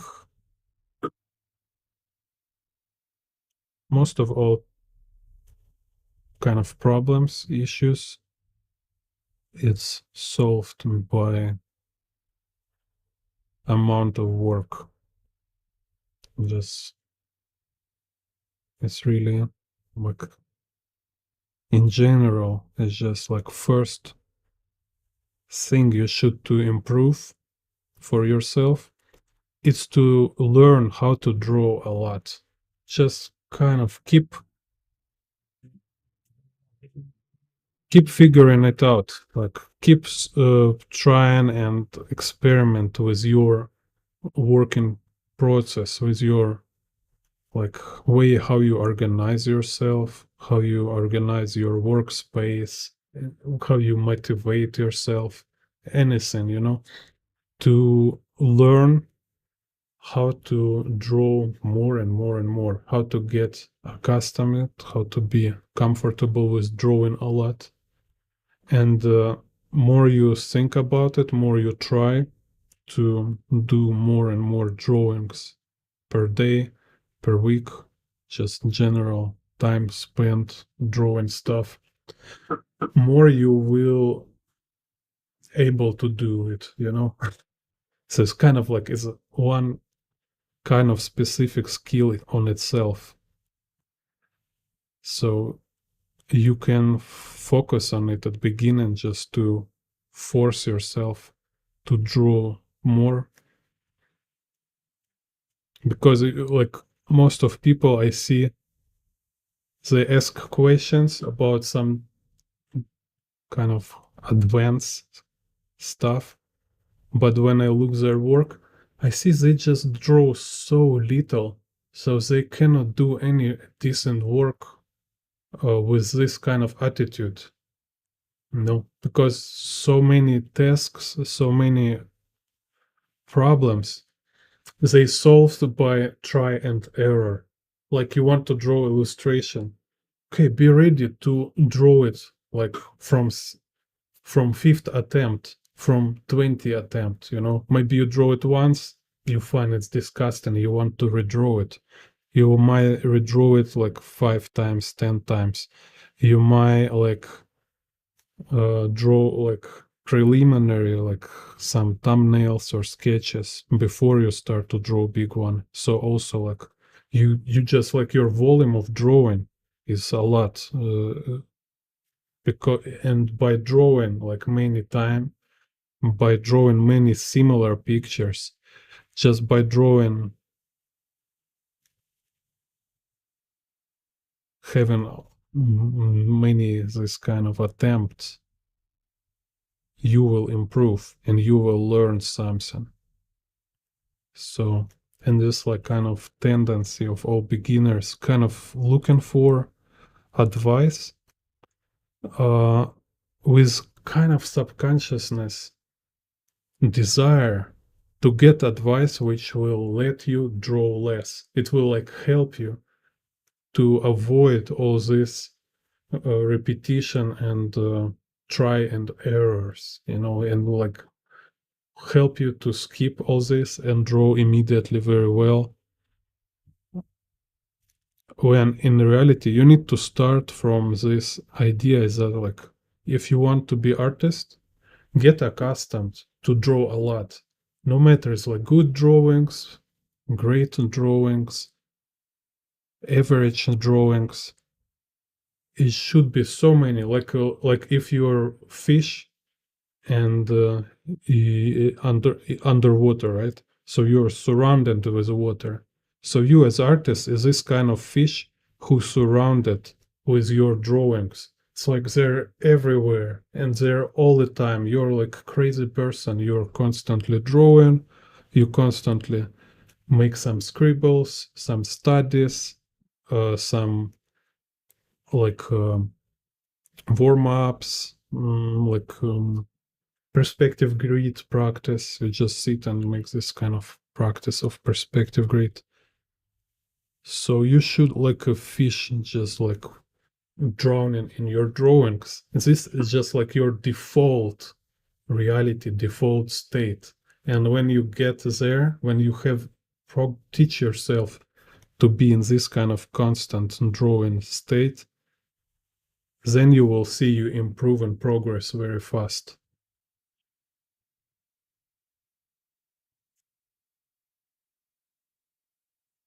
Same, it will help you find your style, find your materials, find your subjects, find interesting ideas.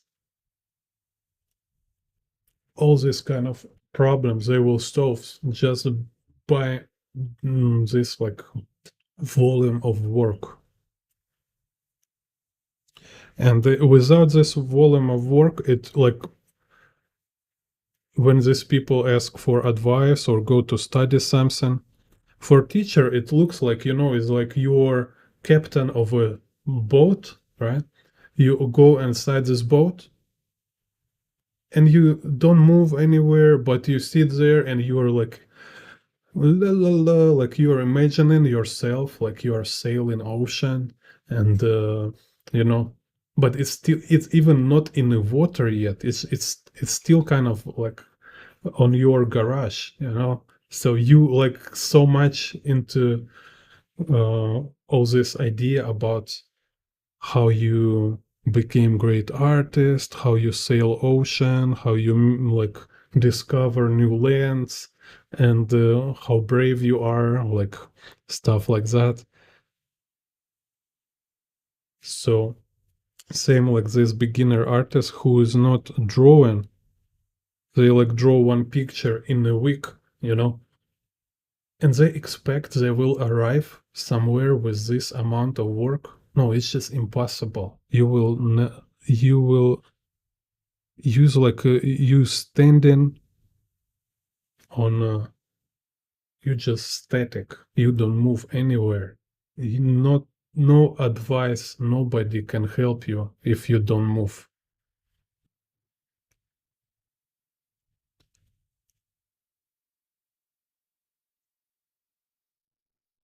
So don't afraid like a move wrong direction. Oh, no, here you start to need to move. You need to start to draw. So it's like, you know, like you start this engine and it's like, so like it's work and see this like roaring, you're moving, and then you go to teacher or you take this book or something and you read advice. And it's like, yeah, this is how we will like adjust our course. And you like a little change your direction. Now you go to like you have a better map now. This way you improve. Так.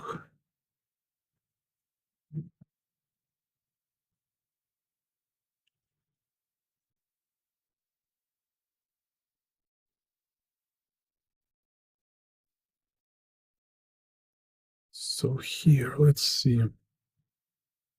Mm, I see here is like tilted again, like tilted camera. Like I see like y-axis is here. Horizon line. I think horizon line somewhere here.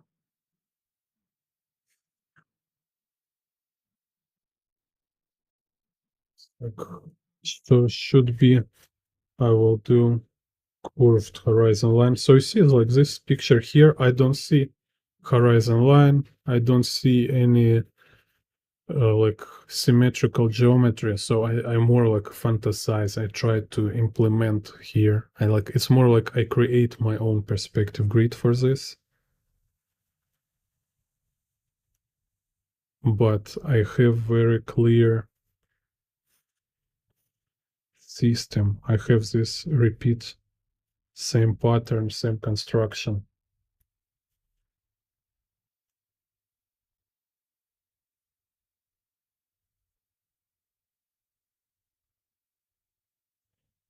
Yeah, so yeah, one moment is like when you draw a lot. Second moment also, of course, is like what intention do you have? If you don't have intention to make a better work, most likely you will not improve. So at least have intention. At least have this uh, desire. So I have this video how to improve in art where I talking about this. So basically, just drawing a lot and have intention to make better work each time. Like you say, like I draw this work now, I draw next work, and I already start to think about my previous mistakes. I already like have some ideas like I didn't have before. So every next drawing will be better than previous, or at least I have this tendency to make better and better work when I have this intent. Like I say, like, yeah, I don't want to repeat same mistake from before. So I like reflect on my work and I say like, okay, was like some mistake with perspective grid or some mistake with this shape. So next time I try to avoid this mistake. So when you have this desire to make better work, you already start to make better work just because you keep finding these nuances, how to improve. Also, when you have this intention, right, you will find for advice. You will go say like, again and again, again and again, I draw very awkward people figures. So I need to learn how to draw better figures. So then you go to book or go to video tutorial or something or to class, to studio, and you learn specifically how to improve with drawing people. So core here still is drawing a lot. It should be your core kind of, this like an engine. It's like do. You're moving, you're drawing whatever you want. Then if you want to improve, you kind of push like second button kind of here. So like, okay, now I also focus on improvement. So now you keep drawing a lot, no matter how awkward it feels, no matter how you hate your drawings, you just need to keep doing it. And then you also like now you think about how to make it better. And then number three, Tumblr is like you looking for kind of support, but this support start to be like more precise questions. Because like I say, maybe you keep drawing like 100 drawings and all 100 drawings have horrible perspective. So now you have specific problem. You define for yourself this specific problem. Say like because you want to improve.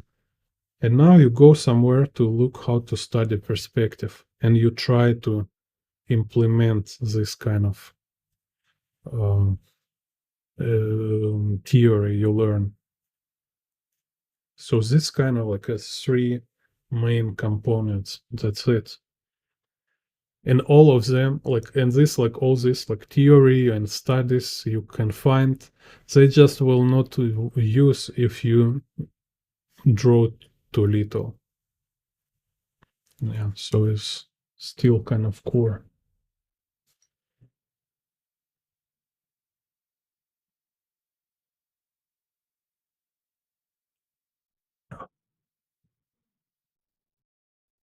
Yeah, okay. So you like yes, it's a very good. Yes, you very good thing you asking about. You say this like you have so many interests, you don't know how to focus on one art form. Yeah, everybody has this. It's like we are very like passionate people. Like we are very curious.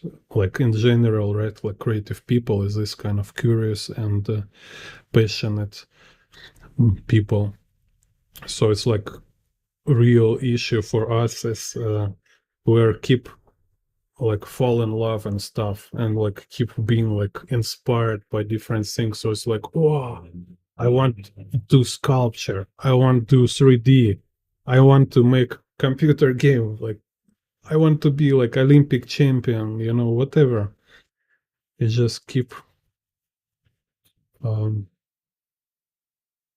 finding like new thing you dream about, right? So yeah, here's like one is a reason, like we can look at this from a reasoning point of view.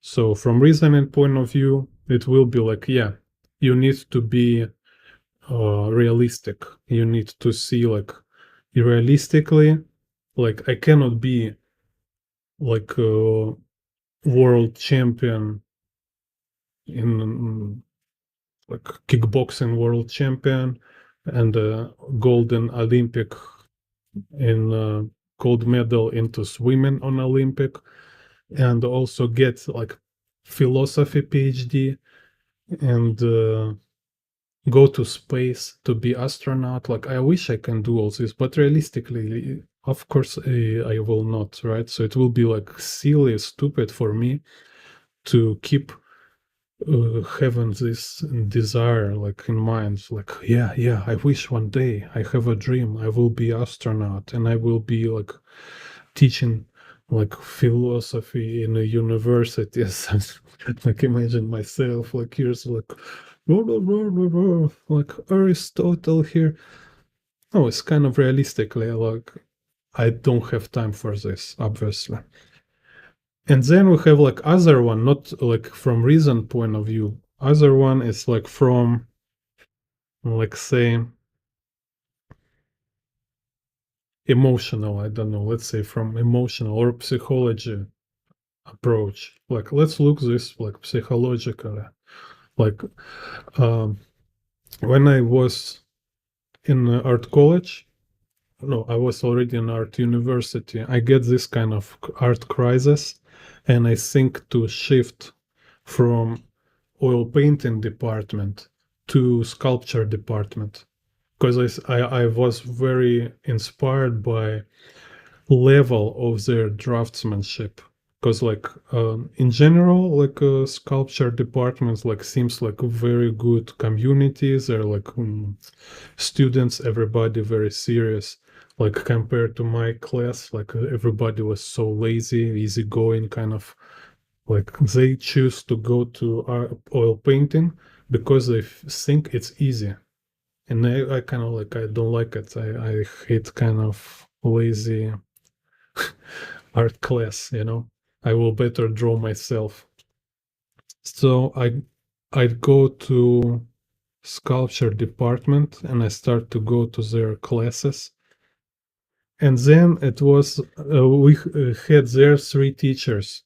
They're real kind of professional, accomplished sculptors, like who have like a lot of sculptures in the city everywhere. They're like very like renowned, famous, rich sculptures. And in first class, I like this teacher say. He say he says sculpture is like very envy or jealous, maybe jealous. He say like jealous woman, like she is very she feel immediately if you are not dedicate all 100% of your time. So if you kind of cheating on a sculpture with some other art, sculpture will be angry and will revenge to you. So if you want to sculpture, do it 100%. Don't go anywhere else. only total dedication. And I was like, wow, it makes sense. It's very, very good point. And this give me like immediately, I make decisions that no, sculpture is not for me because I was not ready to dedicate myself so much to sculpture. I still like a lot of like watercolors. I like drawing. I like all this like travel sketch and stuff. So like psychologically or like emotionally, I don't know, if you look at this, just imagine it's like, yeah, maybe how you call yourself if you say like, yeah, I just want to like lay down with every woman in the world. It's like so many beautiful women. Yeah, no doubts. I mean, like, is that like some special idea you have? Maybe you think it's some kind of good idea or useful idea.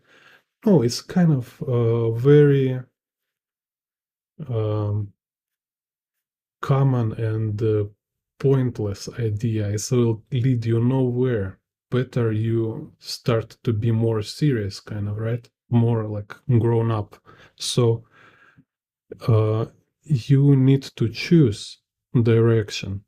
And I recommend how you choose art direction. It's like you need to treat it professionally as your job. Like you want to make like a book, and then like what does mean job? It mean like to get income from your job as artist. You need contribute a lot. You need to contribute. You need to build your brand. You need to start making things which will kind of tell people about you. Because like as artist, you exist only when people see your work. So what kind of work you make? You make art books, you make illustrations for books, or you make your own comic books, or you make exhibitions with your artworks. You need to make some art products, kind of art items, which people will see, and these art items will tell them who you are. All other approach, it's like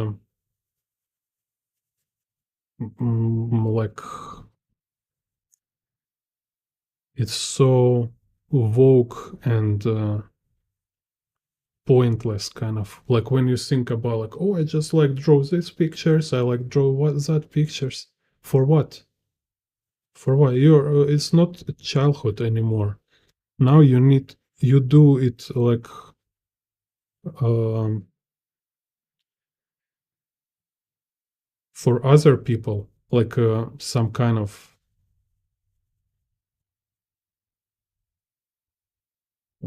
commodity, kind of, it's just like how it works. It should be something you can share with other people. So again, like series of paintings for exhibition, or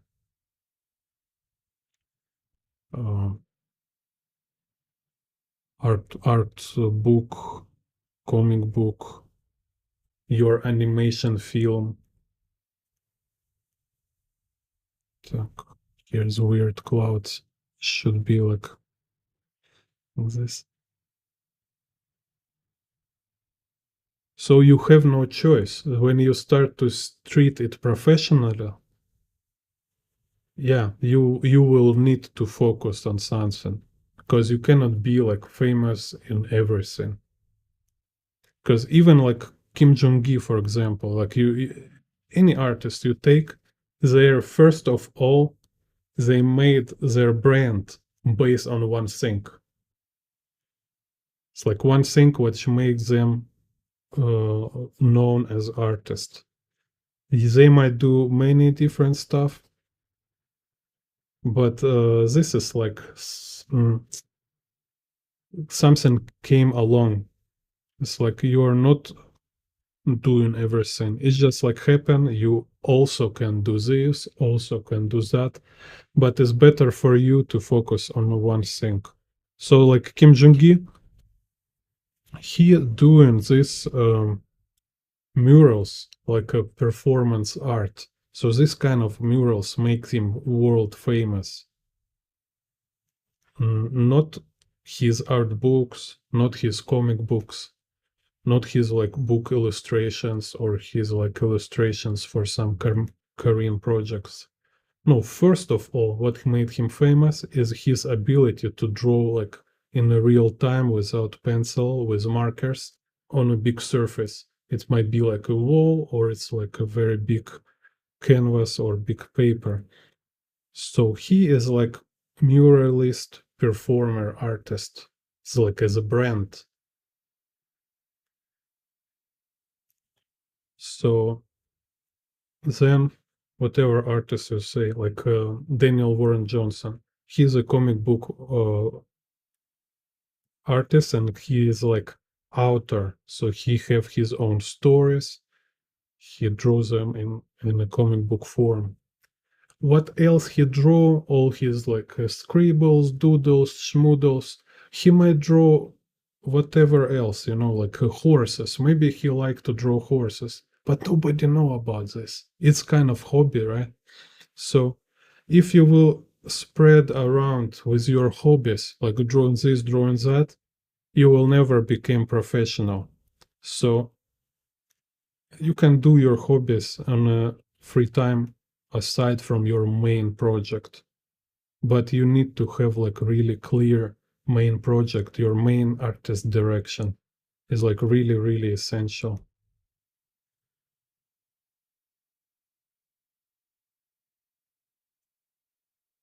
Otherwise you will just give up. Just it will remain just your hobby, just drawing here, drawing there, without drawing any serious work.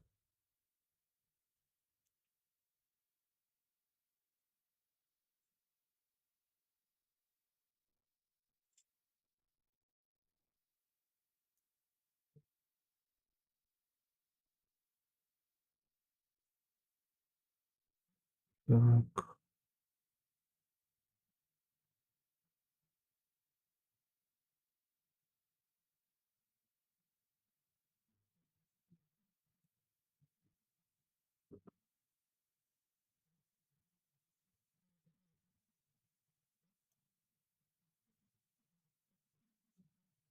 my specialty, I already tell many times, I'm a travel artist. Like was like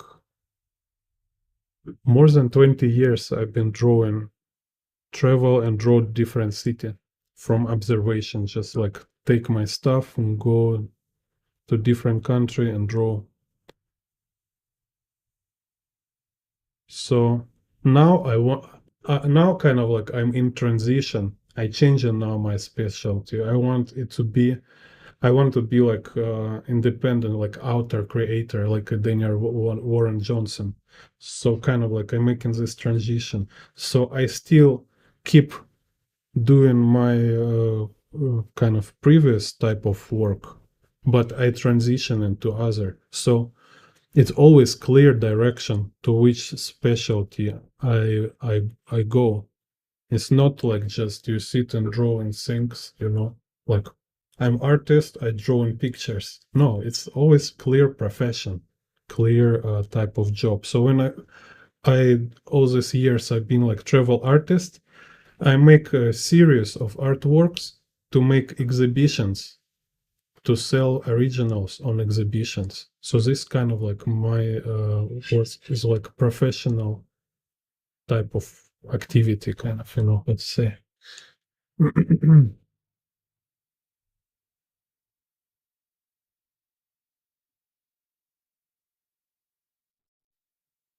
Так,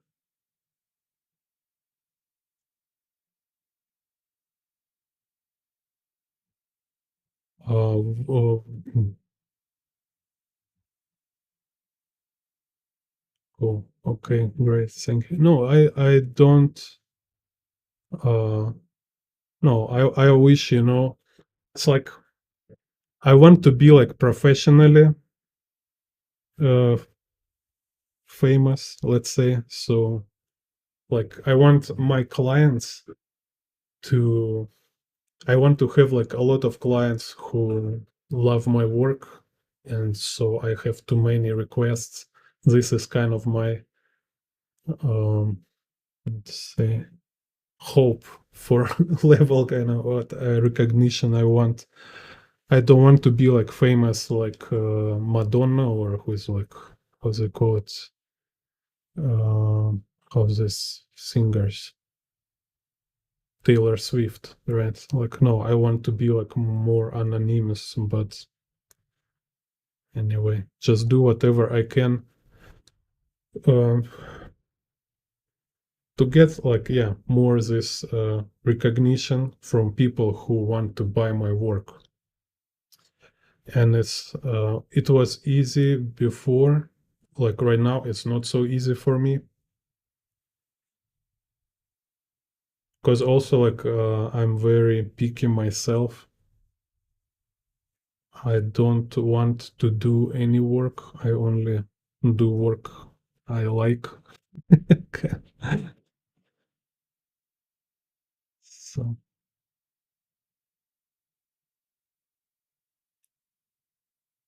uh, pink Glock. But how long do you draw yourself? Like yeah, you say you think it's important to stand out from other artists. How much experience you have yourself? Interesting.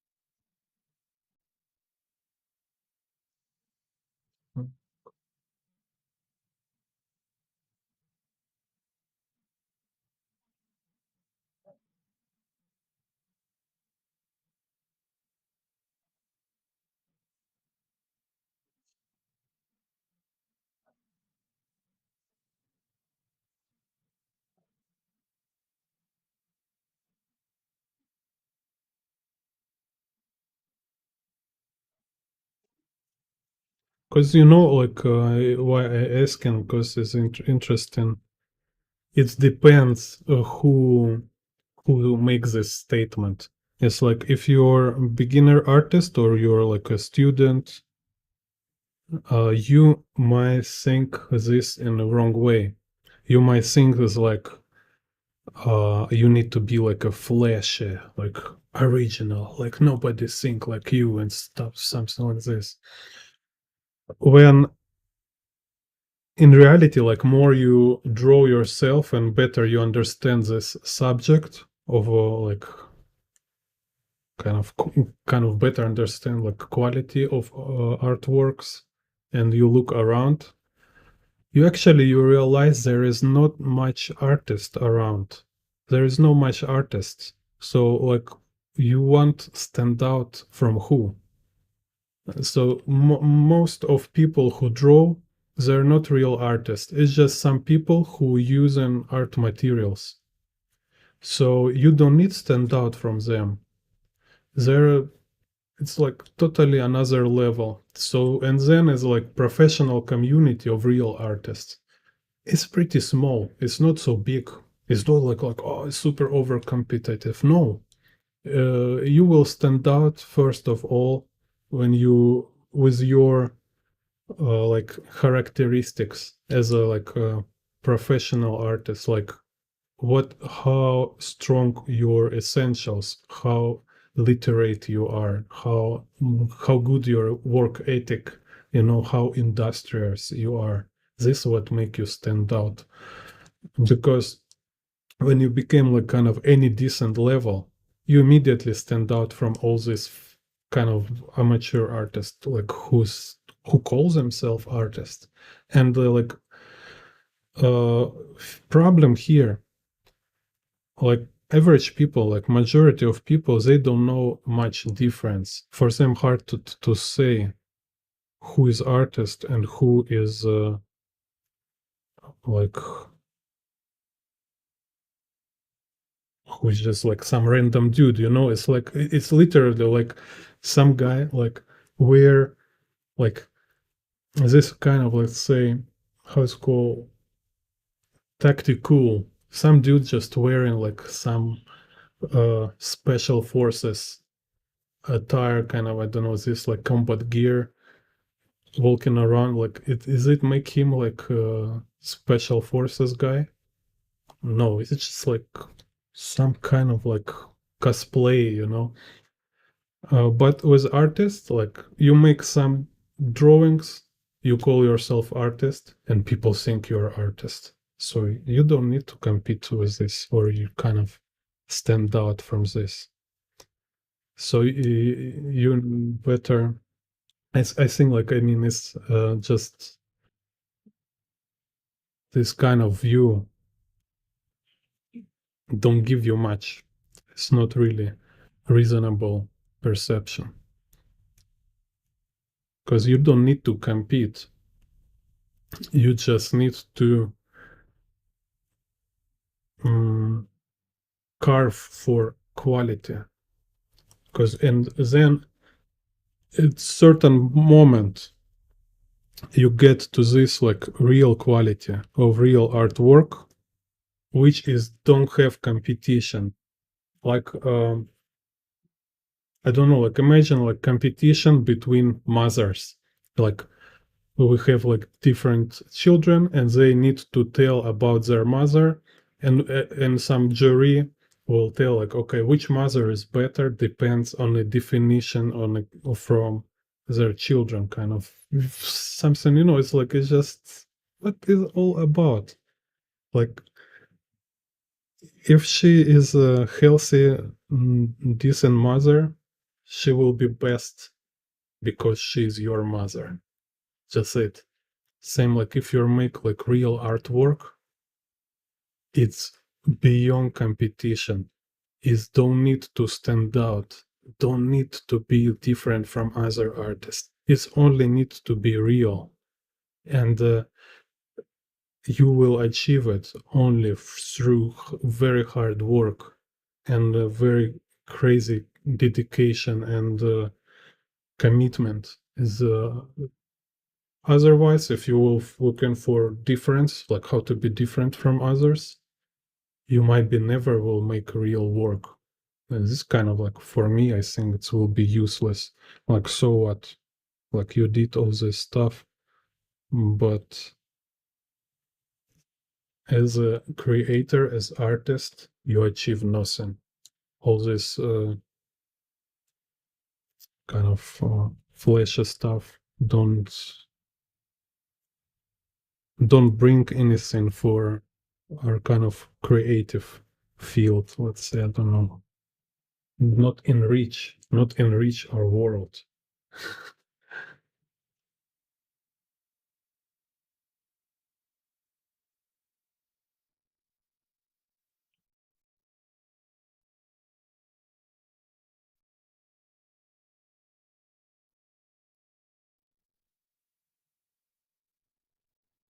Mm.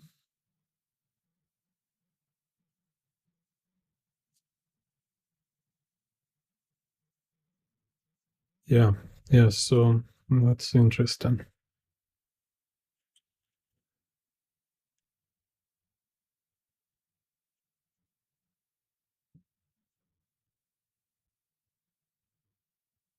Because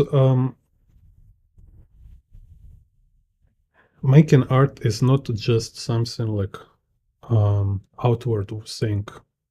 It's also inward thing. It's something like what make your life meaningful. It's just like somebody want to travel, for example. They want to see like all this beauty of this world, like how amazing our world, and like how it's great to be alive. You know, you just keep discovering new stuff in this world. Like, oh, look, here is waterfall. Look, here's Great Canyon. Here is some super like white sand on a beach, or very tall mountains, like you keep like discovering this amazing beauty of our world, and it's maybe make your life more meaningful and stuff, because like it worth living to experience such stuff, kind of this, right? For us as artists to like be part of creative process, be part of appearing something new, some is new, it's like if this Grand Canyon or waterfall is just appears here from nowhere, it's just like have here, and then it's like happen like a miracle. And when it's real artwork, when you do this like real art, it's not happen mechanically. You cannot like totally 100% mechanically make it. It's always collaboration, you and God, you and nature, kind of you doing your part, but there like a very essential part came from somewhere you don't know where. It's just something like ingredient in your work which is like magical, and it's like bring it like endless quality to your work. Like when like even you surprise what you done, and you keep discovering something about your work after many years. Like it just look like, wow, this one I didn't think about this detail, but it's here. It's like looks like I intentionally make it. So it's like being alive. It's live its own life, and this is a real artwork. So being able to do this, no matter like either like other people will notice it or not, it's also kind of very important feature, kind of very important element of a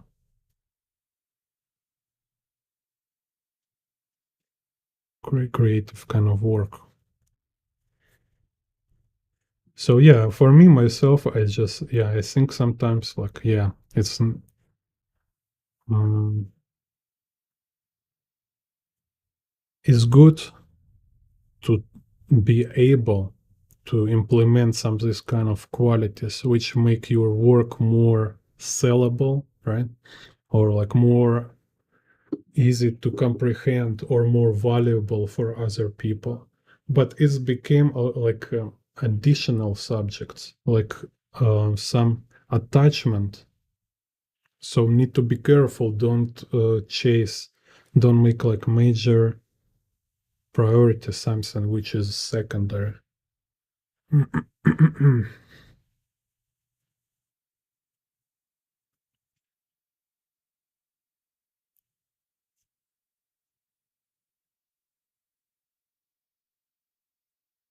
Так, so here we have some this.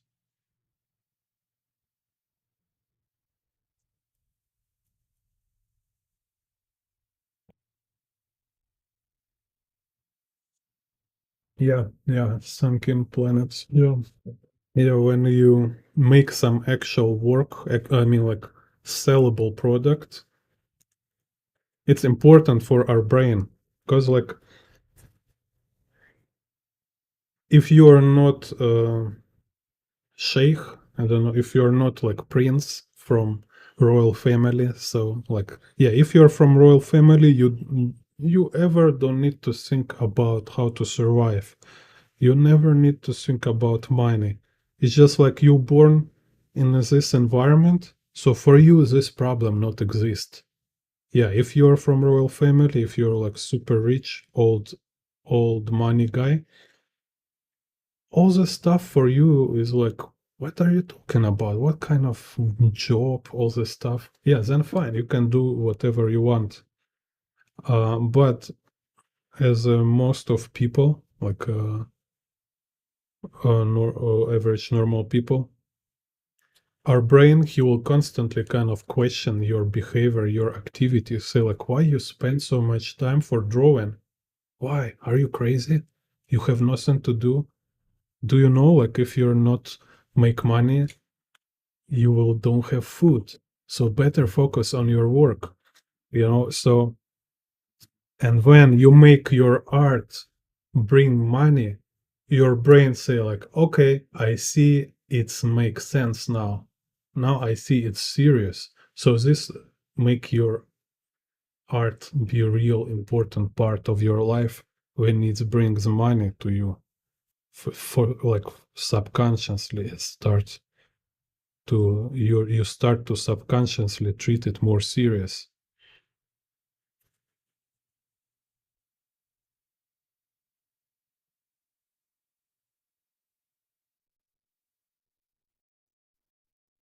So you don't need all this motivation, blah blah blah. Just mm, treat it like a job, like a profession. Like you don't need motivation to get a job. You just need to be like disciplined enough and just kind of adult.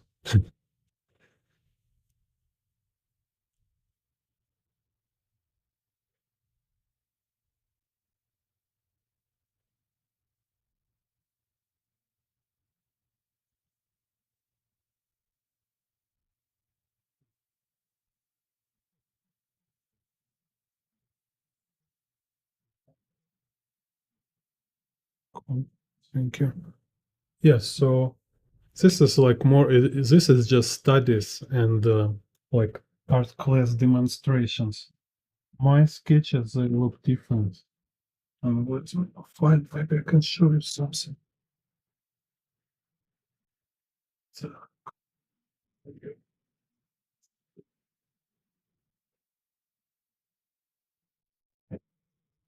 something like this.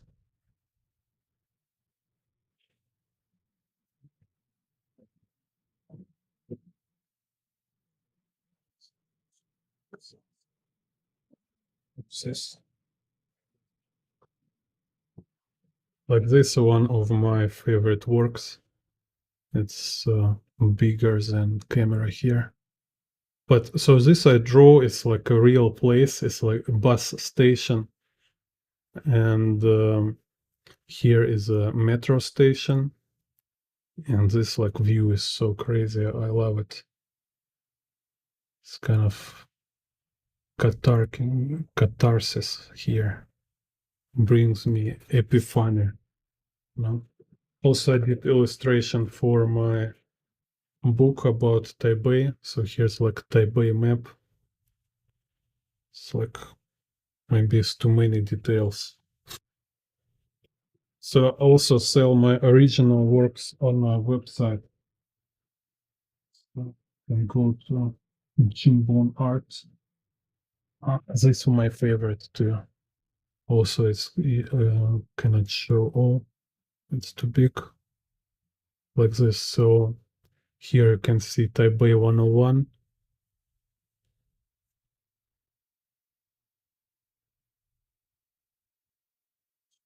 So here's some dudes fishing.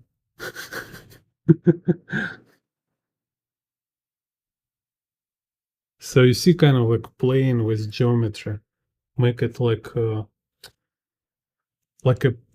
poetry, kind of visual poetry.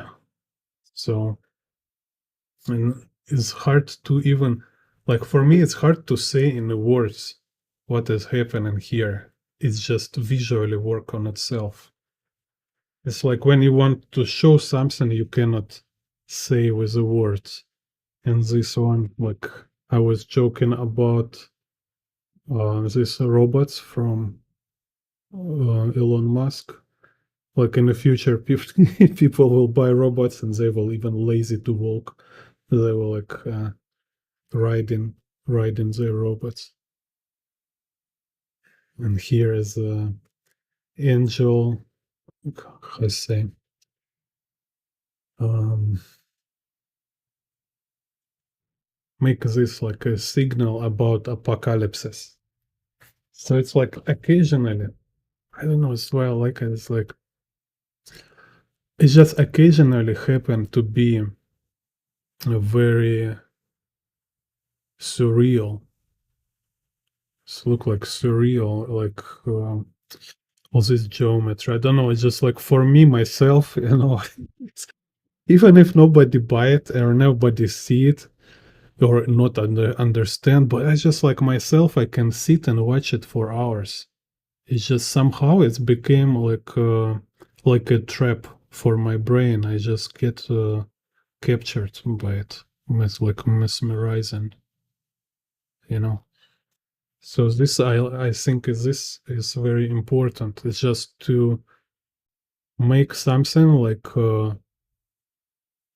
miraculous, like it's literally it's like have this miracle quality in it, and you just look at this and like I don't know, like is I draw it. I don't understand how I draw it. It's so interesting.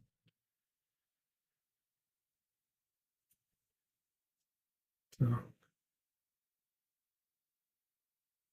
Yes, angel with a horn. He's like an he like representing apocalypses, something like this. And I wasn't like very intentionally do this. I just get this kind of feeling. I want this view with a metro have an angel flying there. So it's just like I start kind of like unveiling this scene, and then it's like, oh, I want like somebody standing near metro, like on the station, and I get this like joke with a robot. So it's just like it start to grow on itself. Так, okay, so here let's see, it's clearly x-axis like this.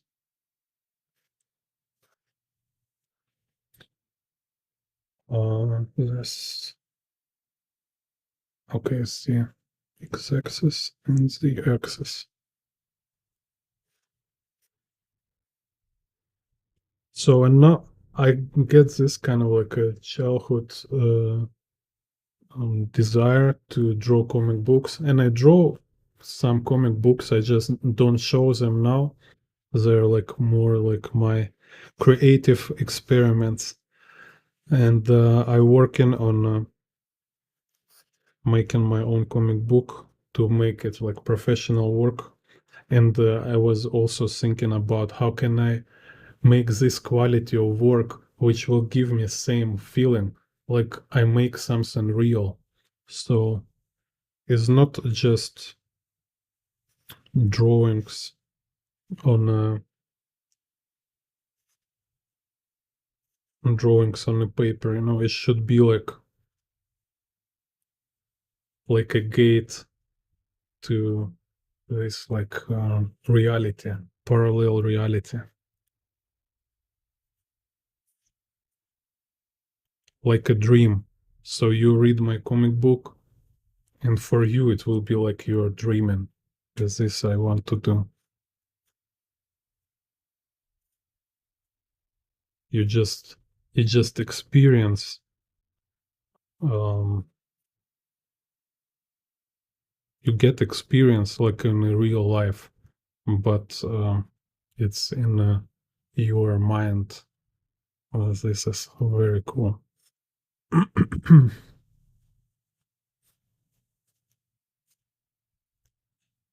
At least this how comic books been for me when I first time discover comic book. I was just like so impressed. It was like real world.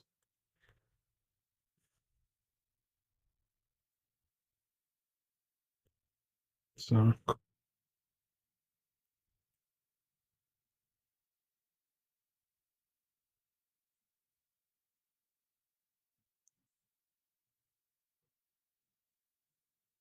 so actually, like very, you can even see how I improving here in front of your eyes. Like at least I can see it. So one of also very popular advice from art teachers is to draw small pictures because it takes less time and you can improve faster because of it.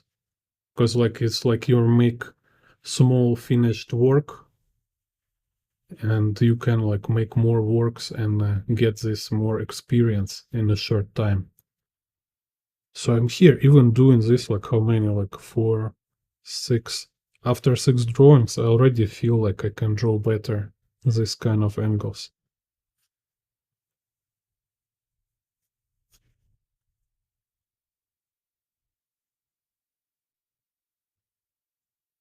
Так. Same like when I was drawing all this my landscape, outdoor drawings or illustrations. Just every next picture I want to make better than before. Sometimes I'm tired and I just like, okay, just do whatever. But as general rule, yeah, I try to make it better each time. So same here, X, Z, так, let's see, Z,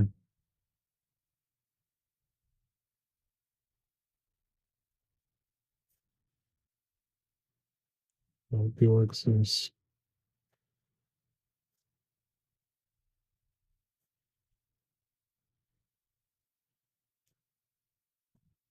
And I don't want to draw y-axis here. Anyway, we cannot see y-axis, so let's try without it.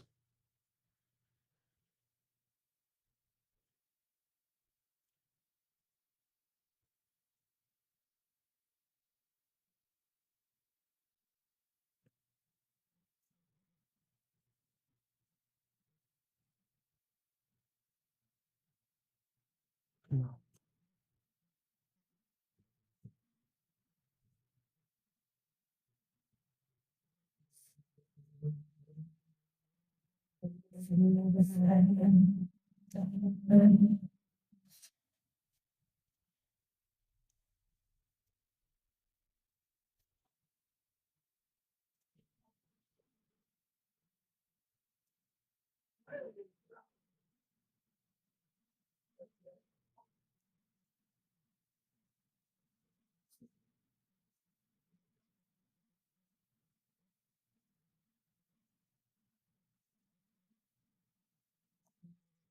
Yeah.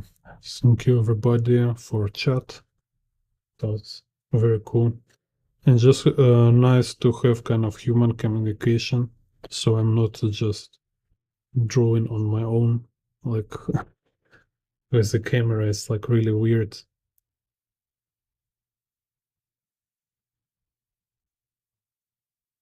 It's kind of surreal world we live in. Need to make yourself reality show.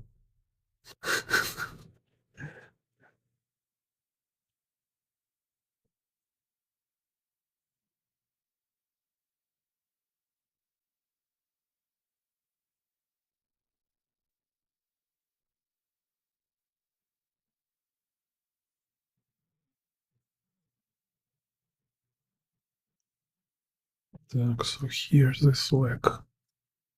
It's kind of weird.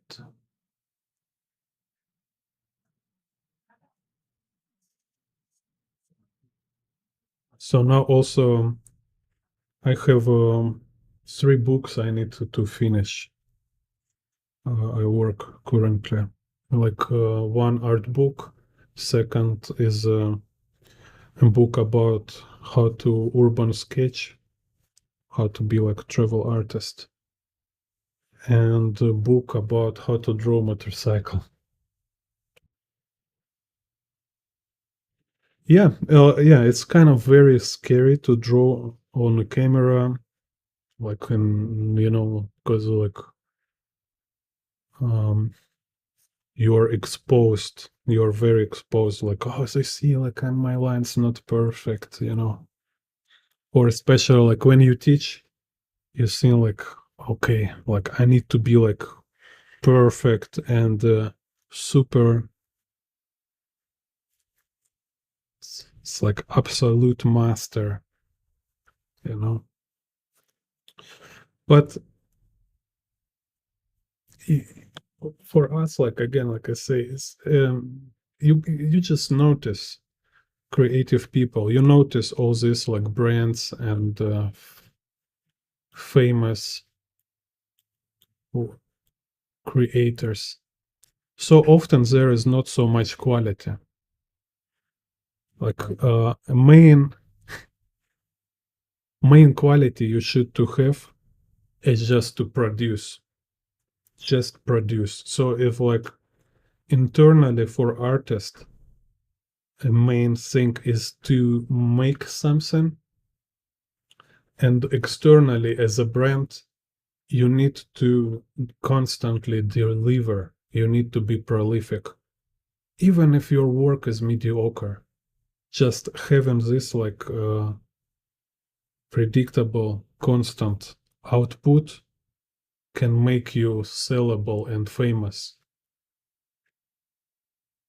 So many people, they just don't have this. Like they give up or they nervous, or they overthink.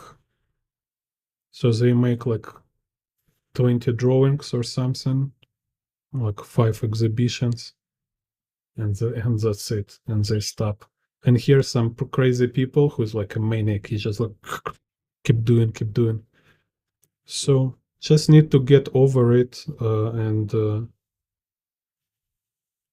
practice to be like to make like risky acts, you know. Like maybe like I did like about 20 tutorials when I was just like in the middle of tutorial, like, oh my god, it's a crap. So just like off video, delete this video and make again next like immediately or next day. So I was just like rethink my tutorial. I was saying like how to make it better. Because yeah, it's like drawing on a live and make this like live tutorials. It's a very risky, it's very challenging.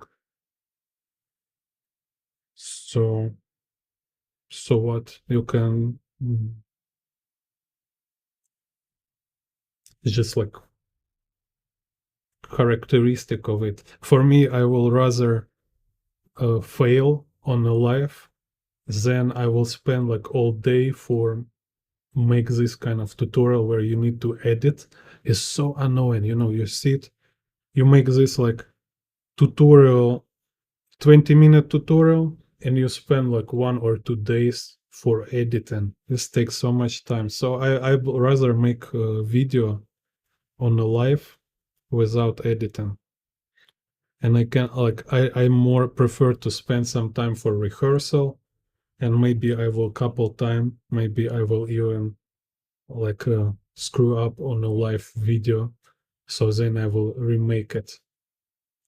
At least it's a more interesting experience for me, and it's more better for time, kind of time wise. Like I have much better, more much. I learn much more by this than by making this safe tutorials. Yeah, thank you, Sunken Planets too. Oh, yeah. Good night, Pink Block.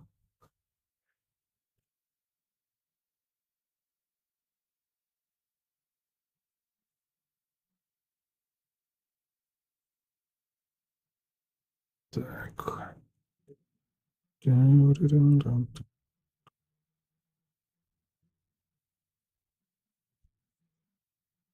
So here we have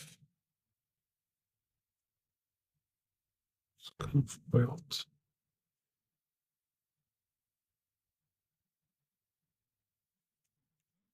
Same like for me, like I did so much overcoming. Like I fight with my shyness so many times. Like I was art student and I was looking for some side jobs And one day I decide like I want to draw portraits in the park, like in my like central park in my hometown. So I prepare some portraits for demonstration. I take like all my materials, charcoal, paper, and go to this park. And like like closer I approach to this place in the park, more scary it became. It was like like so scary. Like said, no way, I will do it. No, no, no, no, no. Like this. No, no, no, no. And I just walk.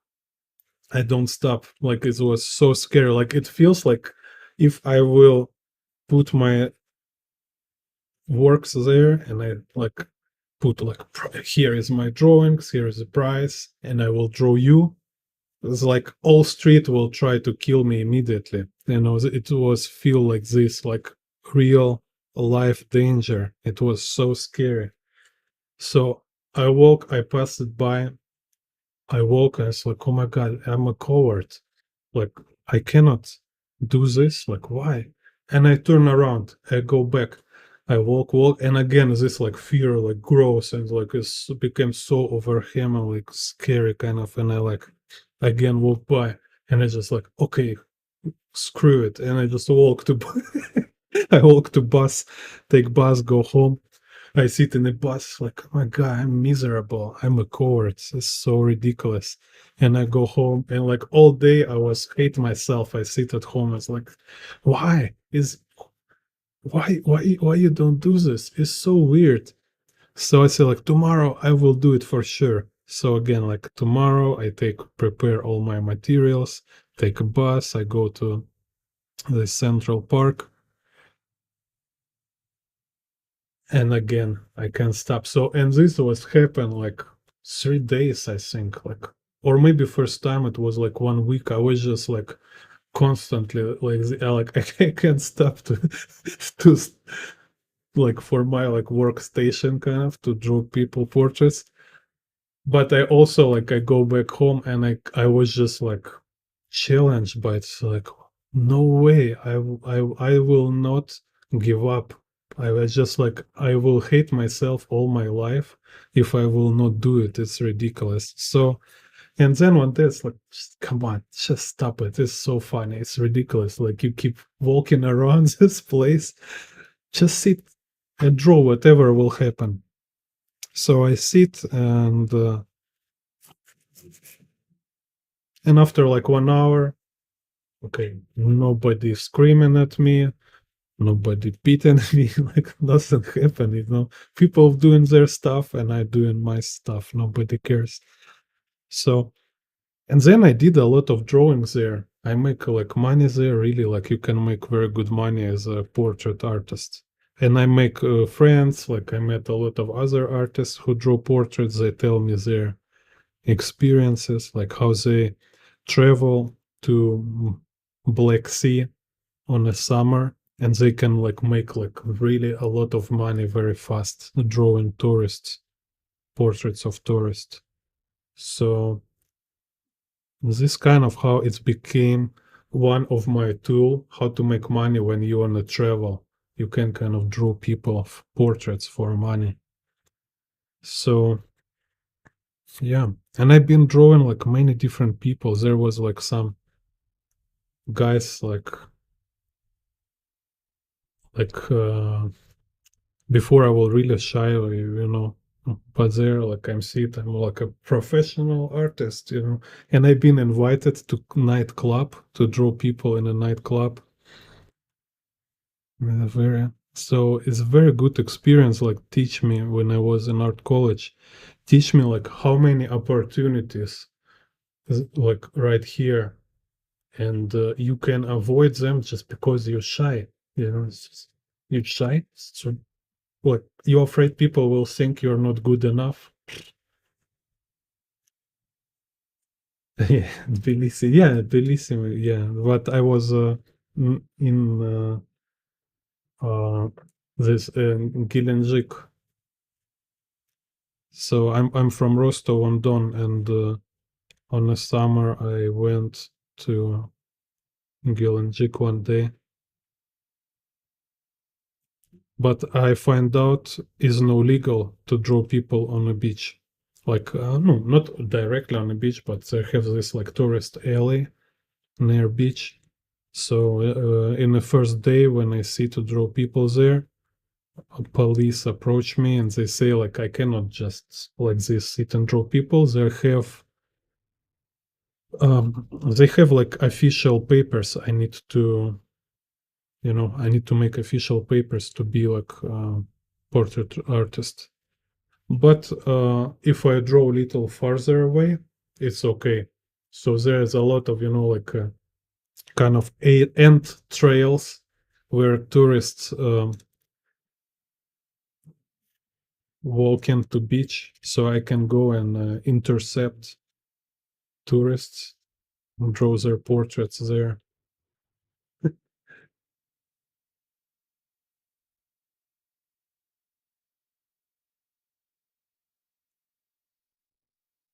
Yeah, yeah. You can Google my Russian name, Evgeny Bondarenko. So, and I just it's my new artist name, Jin Bond, just because it's more convenient for English. But you can find a lot of uh, my stuff as Evgeny Bondarenko. Yeah, yeah. I've been drawing on a broadwalk. I've been drawing in a park. Just sit there like this street artist, like drawing portraits. So I put portraits there and like say, hey, do you want a portrait?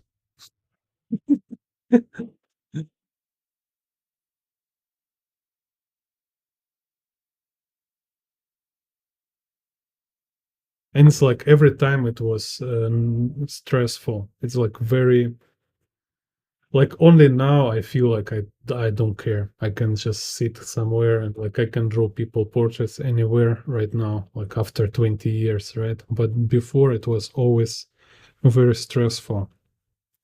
Kind of, like people watching you and you like afraid you try to guess like how realistic you can go, because like if you make some people too realistic, they will think you make them ugly.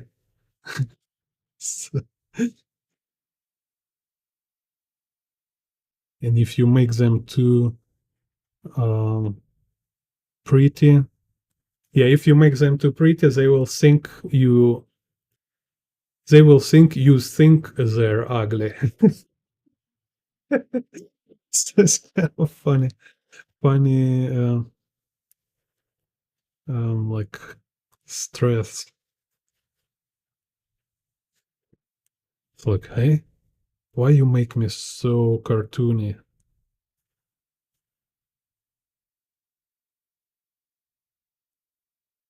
So no, yeah, depends on the type of people.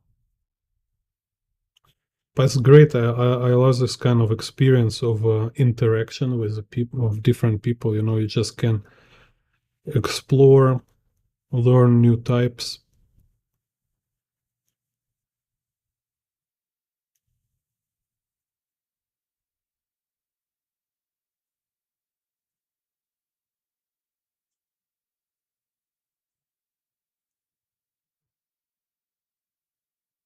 With this boardwalk. So, yeah, portrait artists actually can make very good money. So for me as a art student, it was like it's much better money than working McDonald's. And like when you're artist, it's a very cool job because you are practice drawing people. Perfect. You have models, and they pay you for drawing them. So most like even if you don't want to be this kind of like street pretty artist drawing pretty faces, at least doing it for a couple months is still very cool experience. Mhm.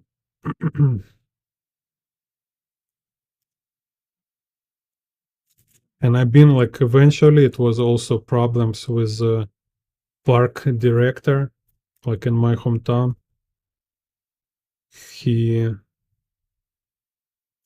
even like called police on us.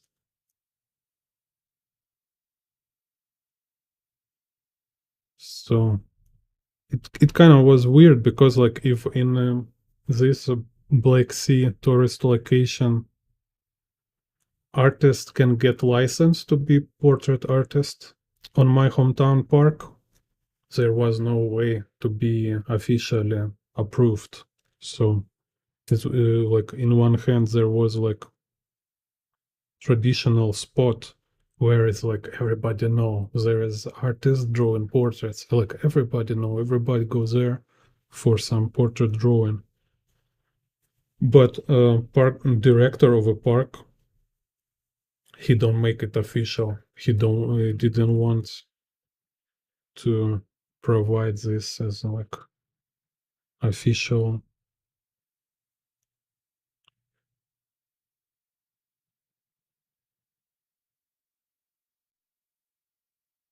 mm,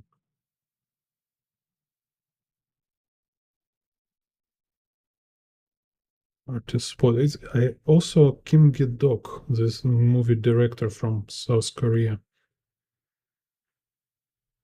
He be an artist, I think too. Yeah, Evgeny Bondarenko.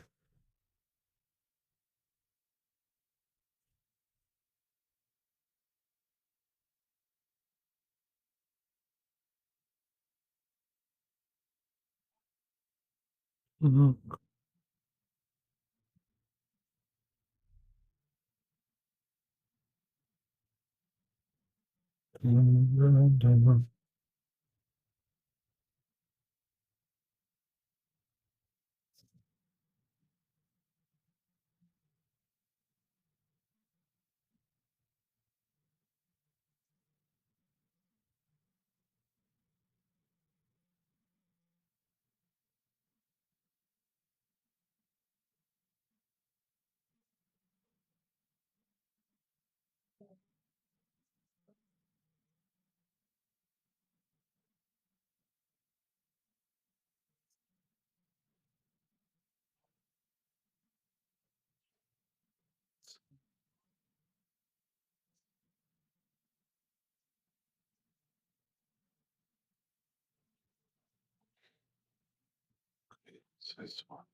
Let's make also why vanishing point for architecture.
Actually, if you want to see my very early drawings, I can give you even like a website name with my very early drawings.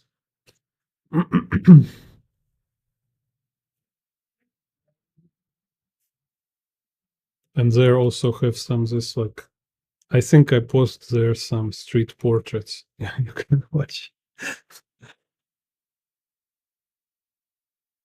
There's some comic books, some people portraits. So it'll be like very secret VIP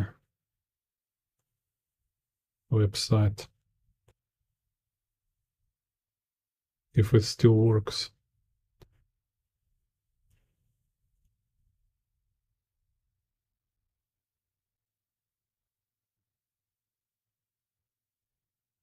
I was like 16 or how old I was. Yeah, like 18 maybe year old.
So some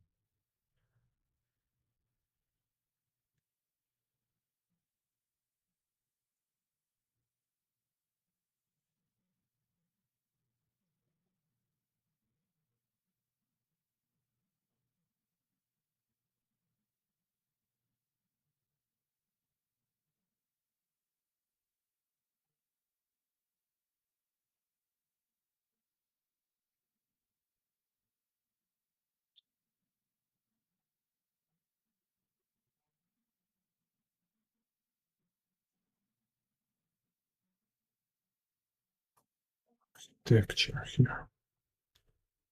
So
Okay, anyway, so let's finish it here.